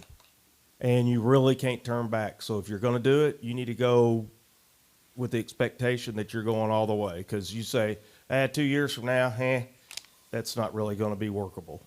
So just make sure that you're fully aware of that situation. And sure, we own the data, right? And so we could always grab the data. So and I'm not saying this at all, just doing hypothetical so everybody understands. If we decided that we didn't like that company anymore, we could pull our records down and store them. The thing that we don't have is the organization and the system. So what you would have is a list of files with numbers, and I'm sure there's some kind of table that you'd have or something. You'd have to search through all that, and you'd have to send it to some other company to then re-index it. So the indexing is the big, yes, go ahead, sir. So you're the technology guy, I guess, right? No, I'm just the guy that okay. works the mic. But go Okay, ahead. all right, so. He's the technology guy. Okay, so what you're talking about, you're talking about folders full of TIFF images. Right, okay? exactly. But the index is a SQL database. Right. So you tell that database, export as a comma delimited file, and then import into whatever that system is. And so you don't have to duplicate any. Right. I any just work. said, You but are, we would, yes, you would. somebody we'd have to grab it and host it until somebody else got Yeah, it. you're gonna have to put it into some kind of software to be able to search it, but Right. I mean, you don't have to redo any work. right, exactly, right. Yeah. Not the physical work of scanning or Right, anything like that, for sure. But But I once it's just in a- want to make sure everybody was aware of that. Once it's in a SQL database, you should be able to read that with a lot of different programs. Well, what I'm Yeah, saying is the yeah. SQL database, you search If it's for indexed. Thomas Ballard, right? Yeah. And it pulls it up. And then it's gonna say that is Right, TIF number, blah, blah, blah, and that's gonna tell you it's in this folder. right. And you're gonna go pull it out of that folder. So if you did that manually, yes, you could do that. But you take that same thing and give it to any vendor in the United States and say, here's a SQL database and here's these records. They could drop it in their software and say, Right. here it is. So we're not locked So in. if you decide you don't like me, you Right. find somebody you like better and go put it in Yeah. their system. Right.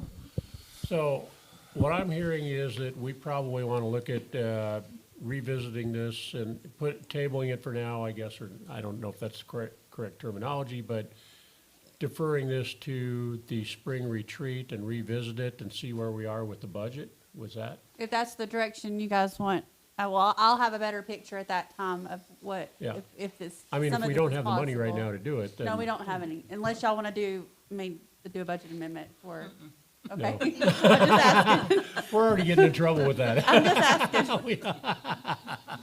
I mean, we have the funds, I will look at it, but I will have to do a budget amendment Well, to do that. is that That's the kinda- direction you guys want to go. The direction that Yeah. we might want to go.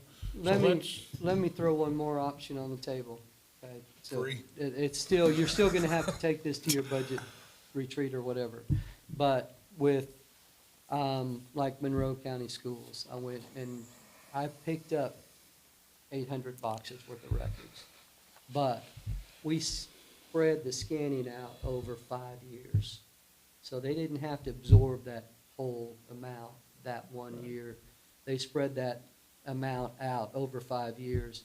While we're scanning for you, we do requests for you. So you need a record, then, you know, that we haven't scanned yet. Yeah. You send us an email, we grab that record Yeah. and send it to you. So that's an option that you have on the table. Right. We're flexible, we'll do whatever you need. And I think what Ms. Mills is saying is we just don't have $154,000 Right, floating around right, the budget. and I- you know, I so, understand right that. now. So, but, Right. you know, as the year goes on, then some things get spent, some things don't, and, you know, and so there's stuff that could be, Right. and Yeah. it becomes clearer. So maybe that's what we do, if it's okay with everybody, is just kind of revisit this in spring retreat and see where we're at with the budget and go from there. Yeah, because the next agenda item here tonight is a train wreck, so. Yeah, that's right. Stick around, you can watch some money go. Thank you very much for your time. Yeah, and and. And it's, My phone number is right there. all right. That's this phone.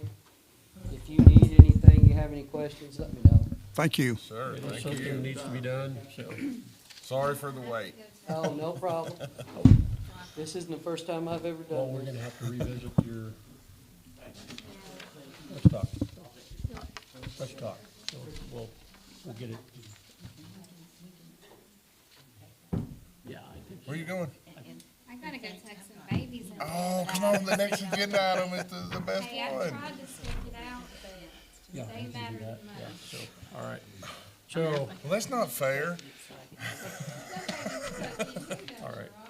And the You board don't need me meeting is babysitting, pretty quick. probably. The board meeting is pretty quick. All right, so adjustments to the agenda, we're not gonna talk about substitutes tonight. I would defer the five-year plan discussion, unless you wanna be here till midnight. No. I don't, yeah, so. Sir, So we're gonna talk about bleachers next, so. Can we take a time out? Yeah, and let's take a quick bathroom break, so. Capable of handling the bleachers.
bless his heart. Mr. Gilly, you want me to go through the history of this now, don't you?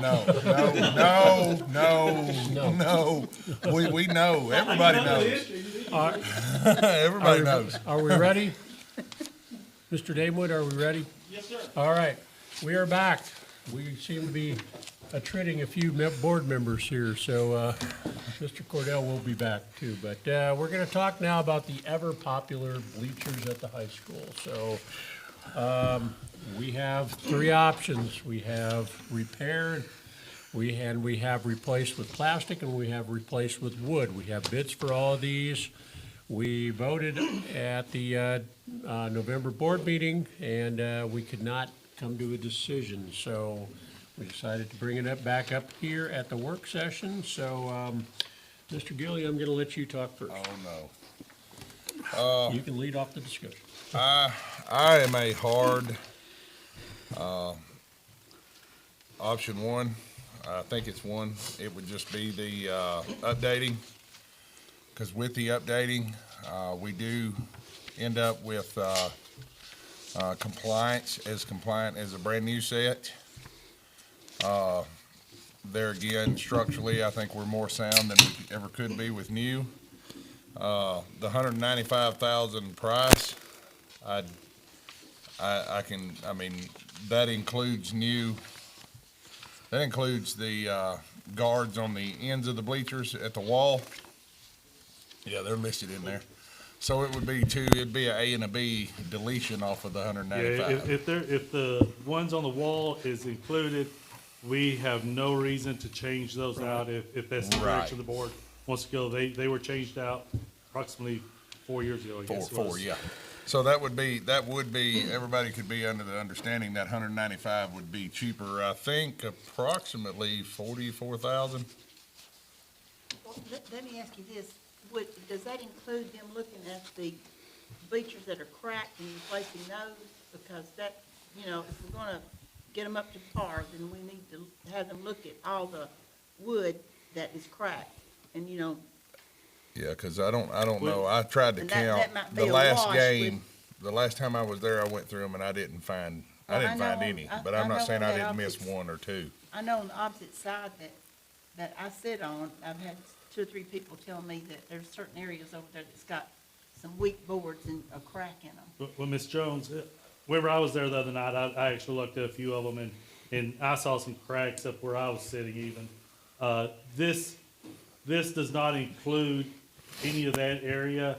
I did not realize that the end rails were in here, and I haven't looked them back up. But this was mainly just to widen the aisles, include mid-steps, and include the handrails, which would include the fabrication, of course, underneath. But it does not include anything for But it replacement probably of. wouldn't be any more than what the original quote. Oh, Lord, Oh, no. I'm not going there. I don't know. I mean, I'm sure it would, because No, you're I not didn't. replacing the bleachers. No, you're talking about. Oh, it wouldn't Yeah. be, it wouldn't be 700,000, no. I No, couldn't what imagine she's that. what she's talking about is taking the 195, deducting those handrails off, that 44,000, the wood wouldn't be 44,000 Yeah, I on don't know top. that answer. I couldn't even speculate.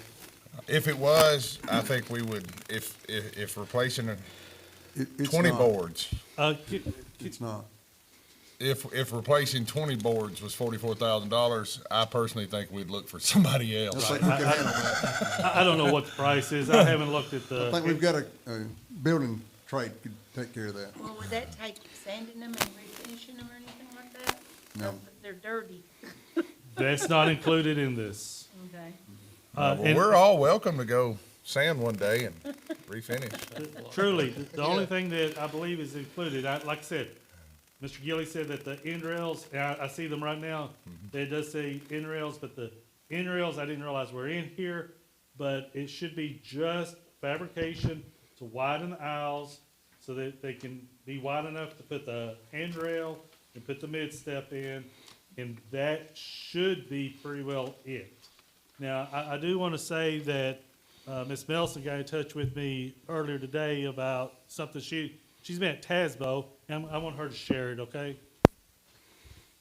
So I was in a purchasing session yesterday at TASBO, and this exact example came up. they've had a few districts to get audit findings for using cooperative bidding for bleachers. Because they could be considered construction. And so all construction projects have to be bid out. So I'm currently in the process of verifying that with our auditor. Since we're only constructing that they're going to be fabricated and then brought in and put together here. We may be exempt, but it may be something that we don't want to risk to get an audit finding of that large. And even if it's just option one of modifying them, that definitely is construction, so that definitely would have to be bid out. But if we were to put new bleachers in, it could go either way. I just wanted to update that because I did learn that this week. And there are a couple districts that already have findings related to bleachers and using cooperative purchasing and not getting bids. So. And I noticed there was at the TSBA Expo, there was 2 or 3 more besides bleachers and seats, bleacher vendors that were set up down there. There was I got 4. some of their info. Yeah, there was There- 4. There's so. others, and I told y'all that. Yeah. There are others, and I told you how we went about, and the reason why we're with bleachers and seats on what we've done so far. But telling you just a little bit about with the cooperative purchasing with it. Now, she's gonna find that out, but with cooperative purchasing, there's a lot of benefits to it, okay? But there is some other things that goes along with it. Every once in a while, you will bid one out and you will get a price cheaper than what cooperative purchasing is. And the reason why is because they have to, the way I understand it, they have to pay the company that does the cooperative purchasing bids. So that might push it up just a little bit. So we might get it a little cheaper. But also, we have to go through the full process of bidding, which is it does cost money. We have to go through that process. It is also time consuming. There's also benefits because you're able to, such as the furniture situation, if we wanted to continue to match and get the same thing, same type of furniture, well, you want to continue to use that one vendor for that one type of furniture. So there's some benefits there and some bad parts. Ultimately, it will take us a little bit longer if she finds out that we need to bid it out. We just have to go through the process of bidding it out and make sure that they are a company that can handle this job. And as I said before, the bleachers and seats is the vendor of the type of bleachers we have. They are the ones that handles Hussey bleachers, which is what the high school is, okay? And I was glad you brought that up and said that because I think the bidding process is a must, and I think a set of specs, if we are gonna update, would be called for, because obviously I would like the same people that manufactured them to do them, but they've gotta be competitive, they've gotta make it look right. You know, law says we don't necessarily have to take the lowest bid, but the best bid. So I would like to see that because there is one part to our bleachers to equal exactly the new, besides age, is we've had the issues where they say that they get into the wall. They don't go in as fast on one side as the other side and things of this nature. Well, we know what that issue is. And that is basically controlling the frequency and matching the frequency between the drive motors. And that's just another little thing that should be done that will eliminate those issues that we've had for all of these years, that I think ought to be added to an update type scenario. And understand the drive motors were not installed by bleachers and seats. The retrofit was not bleachers and seats that did that work. That was actually a different company. Right, but no matter who installs them, but it's not gonna. I want everybody to know that it wasn't bleachers and seats. But the other thing that we gotta look at is you're looking at engineering of and fabrication, and Chris, you could jump in on this because you know this kind of stuff. I'm talking your language right now. The engineering and the fabrication of the widening of the aisles, the underneath part of it. Well, I want to make sure that we're getting what we need, but I also want to bid out apples to apples to apples instead of apples to oranges, and one come in and say, oh, I could do it a whole lot cheaper, yeah, the next thing you know, they're pulling apart and we've got problems. There's something there with that, and it can, so I don't know how I've got to go about that, but if we bid it out and have to go through the bidding out, that's one of the things that I'm gonna have to try to figure out how to go about it. And I'll talk to the ones that would be doing the repairs, because, and that's how I usually do it, and we figure out. We've got to figure out, this is what we're doing, and then go from there. Well, it would have to be on a structural standard of what we already have. So in other words, whatever they've done, it would have to be structurally just as sound. Correct. As what, you know, whatever they're gonna do has to be structurally as sound as what we already have. So, you know, I mean, that's, hopefully anybody that's gonna do work would do that, you know, or make it even better. Because I think and I think everybody will agree that the whole goal of this whole process is ADA compliance. Right. And I guess they'll go in and out, not hit the walls. That's the two goals that we're weighing, $800,000 versus 150 or 60. And that would be nice, but I do realize we have massive bleachers, and I don't know where that would fall in it, but yes, I mean, I would prefer that gets taken care of, because that's really the two reasons it's put us here. It creates us problems with the bleachers, and the other thing we have to look at, and I'm not saying something you don't know, and please don't give me a duh or something, because I get it, is it's $200,000, it's $735,000, or a little over $700,000. And basically, we have 50-year-old bleachers, or we have new bleachers. It's that thought process, well, how much longer are these gonna be good for us? How long until we're gonna have to change them out anyway? And those are the hard decisions that's gotta be made, and y'all know that. I'm not saying. Or build another school that we're not gonna be able to use these for anyways. Do what? Or build another high school that we're not gonna be able to use these for anyways. Even if we put new ones in there. Because we don't know if that's coming in 10 years, 15, 20, and if we put another 10 years, 15 or 20 out of these bleachers. I talked to Doug yesterday too, and and that's what, a three-way to call with Chris. You know, one of the things that we got to realize is these motors that we've been talking about, at some point in time, they're not gonna make them anymore. And we're gonna have these motors have got to simultaneously work together, all three of them work together, right? Mm-hmm. And at some point in time, we're probably not gonna find that. Well, where we're at on the motors, motors are a little different. We've already changed out the motors because we were unable to locate more motors like was there. You can retrofit. So when you have to change out motors, you change out the entire bank of motors. Right. So when we changed them out, we put in 10 motors. We pulled all the old ones out, and as Mr. Gilly just stated, the ones that we put in there is completely a retrofit. Yeah. Because you just can't find the old motors. Right. And I would dare to say, if we stayed with what we got, 10 years from now, motors go out again, there's gonna be another retrofit. Because truly, the bleachers are very similar to the ones we went and saw at Spring Hill, you saw them, they look almost identical to what we have, except for they have handrails, they're a little wider in the aisles, and they're ADA compliant. So they're gonna continue making motors, it's just retrofitting them to fit an old style motor. So And then, I think we'll be balancing, okay in that sense. and whether it's an old motor or a new motor, you're gonna have to balance that bank. Right. The frequency and the drives of those motors are I don't care if they're brand new and manufactured today, they're not gonna turn the same speed.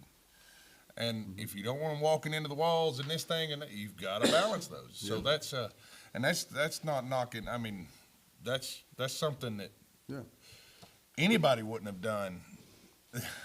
Even our maintenance guys, I mean, they wouldn't have known, without further equipment and an actual controller that they're all going to control that frequency. And the best I could figure out, they're about $5,000 a side, but that controller is good forever, just about it. And they're fully adjustable at any time. all of your feeds, I mean, it's just like you know what I'm talking about with the balancing of them. And once you get them all the same speed, then you eliminate that walking into the walls kind of things and all that good stuff. And I agree, but you gotta realize also, there's other factors that come into play. I understand what you're saying and agree, but you also run into, well, this motor hit a slick spot on the floor, and next thing you know, it just threw it off. That happened to a new one. Oh, it could happen to any of them. Yeah. I agree. That's the reason why I don't know that you will attempt to take care of all those factors, but still there's a chance you're gonna run, even with a brand new set. I don't disagree, but You can that's a hear, problem you can run hear into. our There's more bleachers than, start quicker on this end than you do this end. there's a And that's lot not, of factors. that's not yeah. right. That's adjustment. That's adjustment. That's adjustment. But hitting, or something getting on a wheel, and next thing you know, now it's spinning, you don't even realize it because it's up underneath the bleacher, and it's over there spinning, and you don't notice it, next thing you're out of whack again.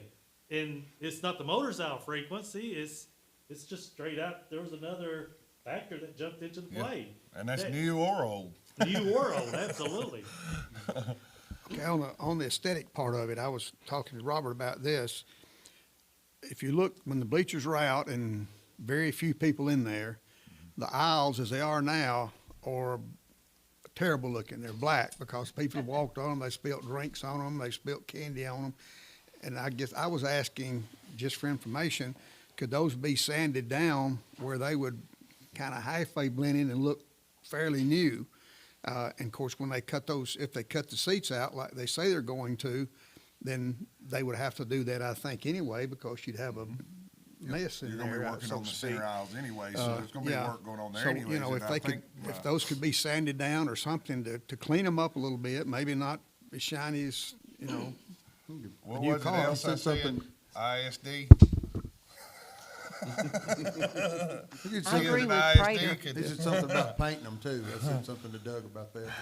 I'm sorry. Yeah, I agree with Prater that if we're gonna spend this much money, then they don't need to look like they've got dirt all over, Yeah. black, they're black, Well, of the aisles. The one thing I forgot to mention to him that I did to somebody else, I can't remember, is the stick-on, sandpaper feeling traction strips. Yeah. You know, Right. that stick, and that kind of covers up, gives you a little bit of traction on them too. Somebody did spill something, you got a little bit of traction in the aisleways but the itself. bleachers themselves, when you're looking at them, are not that dirty. But the As you're aisles going going out the up aisles, yeah. are, Well, they've had 50 filthy. years of traffic on them. yeah. Yeah, it's And time everything's for them to be spilt on cleaned. Yeah, and they're still just as sound, because every time you hear a kid come down one, Yeah. they're standing up pretty good. It doesn't fold much. Well, and I like to say that, you know, as much as I like the idea of shiny new bleachers that kind of back it up a little bit and looking at things, we got a number of capital projects coming up, you know, and the lights, I think, are on the agenda, and that's gonna be over $1 million. And we have renovations at Hickerson and East Coffee, and I know that Robert probably was gonna Scanning. chime in on this too. Scanning deal. Yeah. So, Yeah. you know, looking at the overall budget, you know, I think it's better probably to go with the renovations rather than the new bleachers and look at that, you know, looking at things overall in the way of the budget, because, you know, where's the money gonna come from for Hickerson and East Coffee? Yeah, that's gonna probably come out of fund balance, you know, or something like that. He sent some pictures to me. I sent them to Thomas and, sent them to Holly. Did you send them to, did you get a copy of them, Ms. Frida? Yes, the new ones, No, the redone ones, the ones that was refabbed that I sent some pictures. Did you? Yeah. And I sent some to Chris and, I mean, they look just as good. Yeah.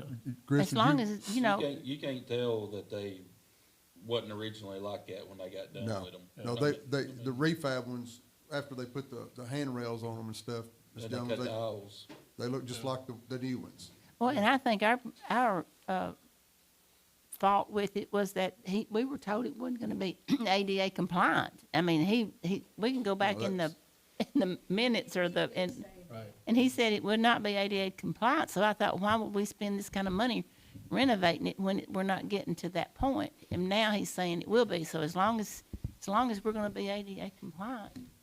I mean, I I like can the see. ability, because I've done it before, when I was in high school. They broke a few cross beams and a few, there was a few uprights. I mean, in 4 years, it might have been once or twice, but I stayed in General Metals all the time welding. Well, it was good that they were steel underneath our original ones, because we always fixed it in General Metals, and there wasn't but like 2 or 3 times we had a broke brace or cross beam or something, and usually that was caused when they was folding them up wrong, and it'd snap one of them, and we'd fix it in General Metals. Carry There's it right no back doubt in there about and put it. it back on. Yeah, that the metal under those bleachers are They're steel much, under much ours. better than what's under the ones that we saw at Spring Hill. Yeah, they were I aluminum. mean, I'm and not a metal lot person, lighter. but I could look at that and tell there's a lot of difference in them because of the gauge and so Yep. forth. And We were, like I say, in General Metals, you are. How many times did we, maybe 2, it wasn't much, but we did. Every basketball season, usually there's a little repair. Yep, and we did it. Took it out, took it in there, fixed it, and bolted it back up. Remember that class, yeah, and he was the one that kept me in that class, you believe that? Paddling and everything. Well, I taught him everything he knows about welding. in talking to Doug yesterday too, we're unique, a school that actually has 3 basketball courts. There's not very many, and we No, need to yeah, be able you're right. to run them in and out Yeah. to accommodate the sports that we have. If we've got the girls are practicing, the boys are practicing, or we got a wrestling match going on, you know, we need to be able to, whatever we do, we need to be able to move those bleachers in and out at will and not have a problem going in and out with them, because we are so unique in having the size gym that we have. Oh, yeah. Not, as we, you know, Mr. Prater and Kevin and other schools that I've talked to, and that Doug has said, you know, Mr. Bailey, that with bleachers, that is unique with what we have. Not very many schools have got the size gym that we have, and we need to be able to utilize that. I think we do. I think, I agree with that, but I think we do need to also take into account, if we have a function in the morning, they had them all pulled out, then they put them back in to have gym classes throughout the day, then they pull them back out for an afternoon Veterans Day thing, and then they push them back in after, because they need to run something to get ready for a basketball game, then they pull them back out that night for basketball. I think we gotta look at things like that of, okay, look here, That's a once or little twice a excessive. day, or once, Well, the thing, the thing about it is you got,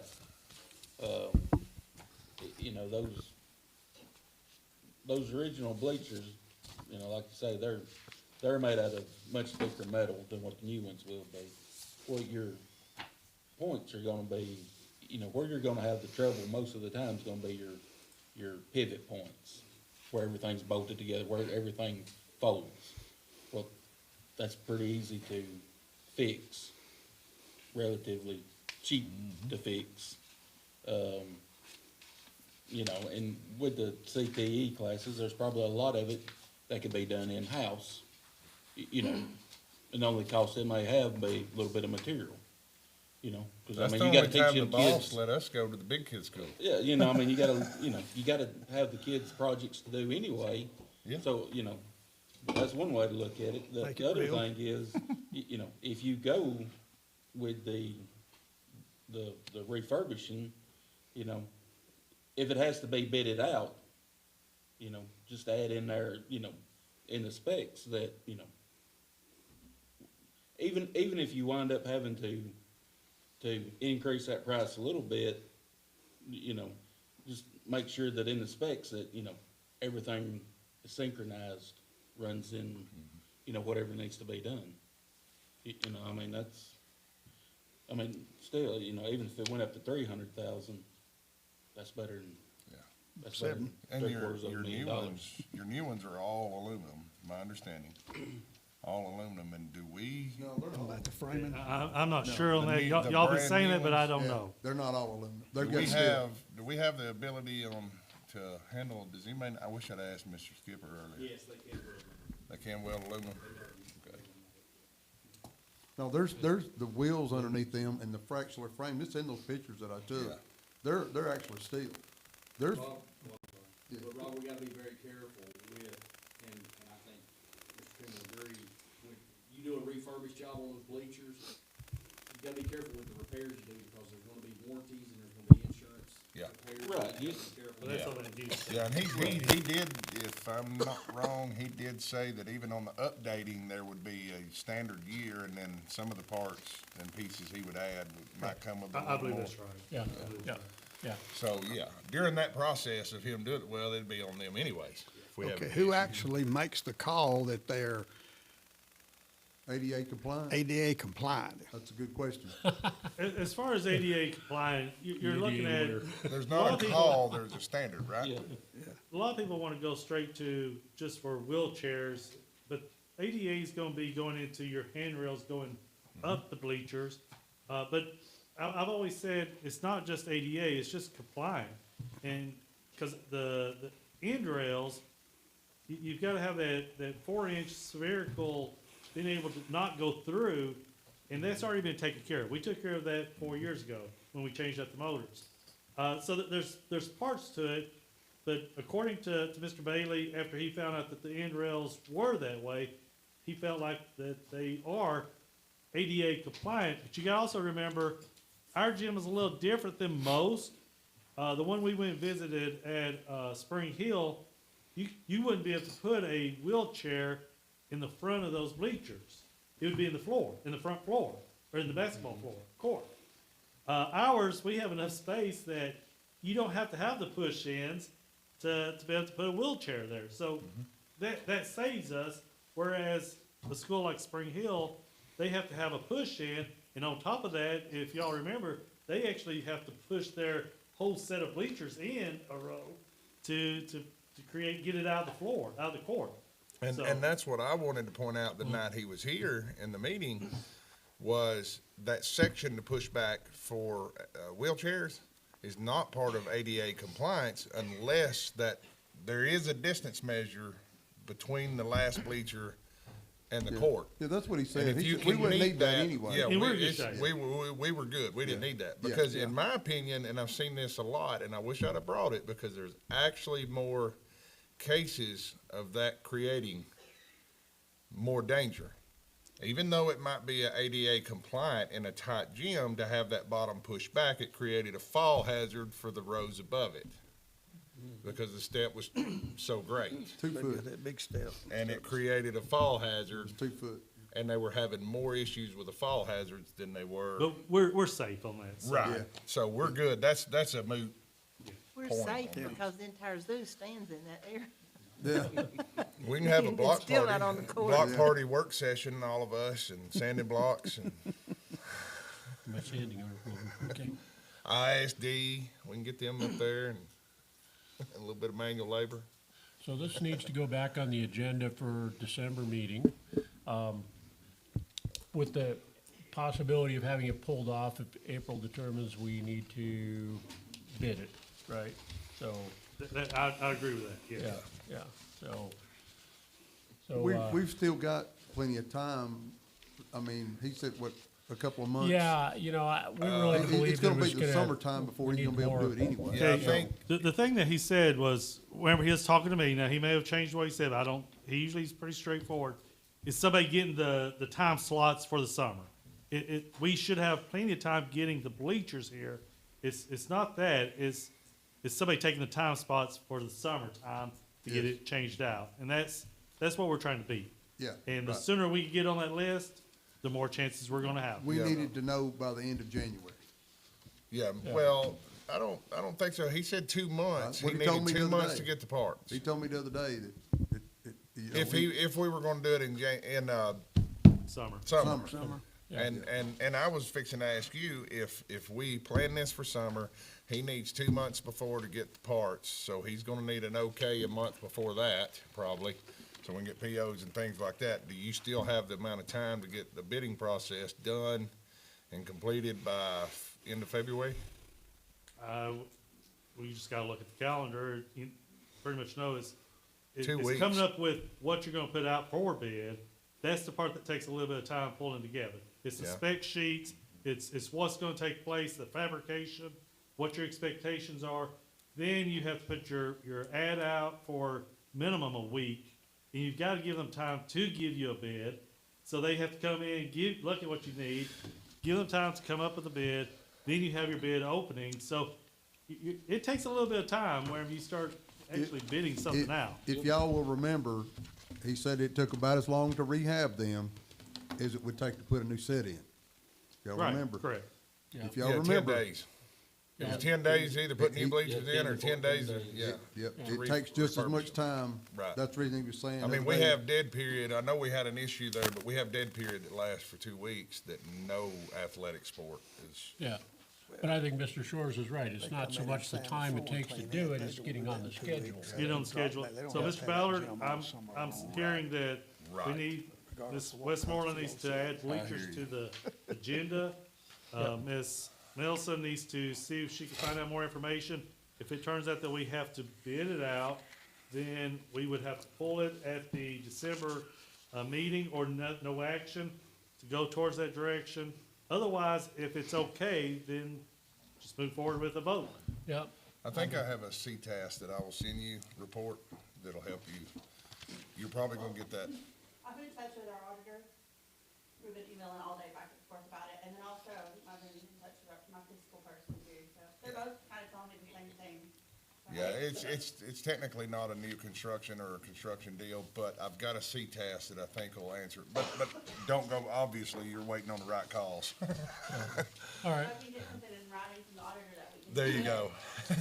I think- That's in writing, we can do it. Yeah, I think that's correct. All right, so hopefully we will be able to vote on this in December, but otherwise we'll let the process play out. All right, next item on the agenda, hopefully these last two will go fairly quickly, is our board policy, which is number, don't tell me. 1.302 says that the school board attorney, the board will employ one or more attorneys, and we need to review the agreements on an annual basis. So you have in your packet the agreement that was signed March 4th of this year between Louis Thomason, specifically Mr. Chuck Cagle, and he is our board attorney. This fairly short agreement this is basically the letter of engagement. We don't have to vote on this, it's basically just to review it. So, if anybody has any concerns, any questions, I've been happy with, Mr. Cagle's work. I think a number of us have done some background work on him and find that he is really one of the top school attorneys in the state, and I haven't had any problem, but if anybody has any questions about the agreement or anything, just, speak up and let us know, or anybody has any issues with Mr. Cagle's work, I think he represented us quite well, so. I think one thing about Mr. Cagle's work, the company, the firm he's with, not only he himself, but he has other attorneys in his group that maybe specialize in special education, or maybe specialize in construction or that type thing. So he's not only there himself, but he has the company that he can call on specialized people. If we have a specialized question, he can pretty much answer it, I think, because I've been working with Chuck for probably 20 years or more. And if he doesn't have that expertise that he thinks he needs, he's got another person in his firm that specializes in that particular area, I think. And so that's one good thing about the company. It's not just a single person that's running the show. One-stop shop. Yep. Any concerns, questions on the board attorney? So. Rita? No. I'm fine with you. All right. Caught you texting. I'm checking my email. All right. All right, last item on the agenda then is, we need to change board meeting dates. You mean because- address this? Yeah, Dr. Powell is going to discuss that. As most of you know, over the period of the last several years, the Manchester Board of Education and the Coffee County Board of Education have had the same meetings, dates at the same, well, you're changed your time now to 5, but the Manchester City School Board has theirs the same time and the same dates now. and talking with Dr. Vaughn and some people on the Manchester board, I think I would like to see, for me, more than anything else, I guess, a situation where I'll be able to attend both board meetings. And sometimes that will be back to back, one on Monday, one on Tuesday, or Tuesday, Wednesday, whatever. But anyway, we've kind of come up with a gentleman's agreement, I guess, so to speak, if you folks agree with it, that we would change, we being Coffee County Board would change 3 of our board dates, and Manchester City would change 3 of their board dates. And I think that's fair, but, you know, the difference is, there's probably one day's difference. I think, for instance, on January the 14th, would be a board change, and I think yours right now is on the 13th, so that's going from a Monday to a Tuesday, same time. Let me flip here just a second. Yes, what we're looking at here, normally, it's a second Tuesday of each month. Now, the first Monday is an in-service, so we don't want to take that date out, pick it up. But if you would look at the 14th would be a change that this board would have to make, which is in January. February, there'd be no change. It would still be on the 10th as it is now. March is a little bit different animal. Let's hold on to that right now because that doesn't have anything to do with this particularly. April, you would change, if you agree to it, to the 15th, which is actually on the second Monday, because Manchester City's, we're changing theirs to the 3rd, so we would be meeting, April, I'm sorry, wrong month. In April, we would be meeting on the 15th as opposed to the 14th. Or if you want to stay on Mondays, you could go up to the 7th, so you've got some options there. And then in May, this board I'd ask them to change their board meeting from the 12th to the 13th, which is from Monday to Tuesday. So we're not talking but one day's difference. And then Manchester City would be changing their board dates in February, March, and June to a different date. So I would respectfully ask that you would consider that at the next board meeting. Also, one other thing, on March the 10th is when we have a meeting set, and I do know for a fact that I will be in a TOS legislative session on the, possibly on the 10th. It depends on, I've got to get some more exact dates. It could be the 10th and 11th, or the TOS could be the 11th and 12th. So anyway, when I get a date on that for sure, but that's not to be considered in this change in the 3 dates with swapping out with Manchester City. But we'll look at that other date at a little bit later date. But I would appreciate it if y'all would consider that. Now, this would require us to approve this at a board meeting, right? Yes, sir. And then you'd have to, Melissa would repost the board dates on our website and on the doors and wherever else we repost them. All right, so we'll put that on the agenda for. Yes, yes, sir, if you would, I'd appreciate it. Can I say something really fast? Sure. So the budget, we need to be careful with the April meeting because we have the budget, the spring retreat on April the 10th, which is where we usually discuss the budget, and we have to have a vote on the budget. So if we have a meeting prior to April 10th, we will have to have a special called meeting after that spring retreat to approve a budget, to be able to get it to the budget finance. We've done that before, right after the. We have. Yeah. So we can do that right. We just need to keep that in mind, when we look at that April So right date. after the retreat, have a special called meeting and, and then. We then have done approve that the budget before, and I go from think. there, yeah. It's kind of a blur. I just wanted to mention that. Okay, you're looking at the 15th after the retreat. She said Yeah, that's we had right. to- We're looking at the 15th after the 10th. Well, I think I don't think there was a special called, there was gonna be a special called meeting because the plan was to approve the budget in the Work 15th, session, the meeting on the 15th. Yes, But we typically do a special called meeting. okay. I just wanted to But mention. we still could do everything on the 10th, all the discussion, and then the And do a- 15th, do the vote. Yeah. Right. And do the vote. But if you push that date before the 10th, you'll have to have a special called meeting on the 10th. Oh, yeah, okay, I Right. see what you're saying when you Right. was talking about moving to the 7th. Yeah, to be able to get that budget, to budget finance in time. No, So we'd be fine on the 15th to approve the budget, yeah. 15th's a bad day anyway, because that's when taxes are due. Yeah, that's right. And that was actually our thought process when we set the dates, was so that the 15th was so close. Yeah, I don't mind We didn't have to hiding do here a on the special tax day. called board meeting this year for it, Yeah. so it's gonna work out good. I don't mind avoiding taxes here that day. And one more thing on the dates. I was gonna say. You I'll might pay want to your look at 16 your, mine, but I ain't gonna do that. we need to do a work session in January, so a date for that as well. So we don't need to decide right here, but we could if we wanted. So a work session before or after the January 14th board meeting? January 14th. Yeah, I know, but I think we need to. What day do we start school back? Somebody?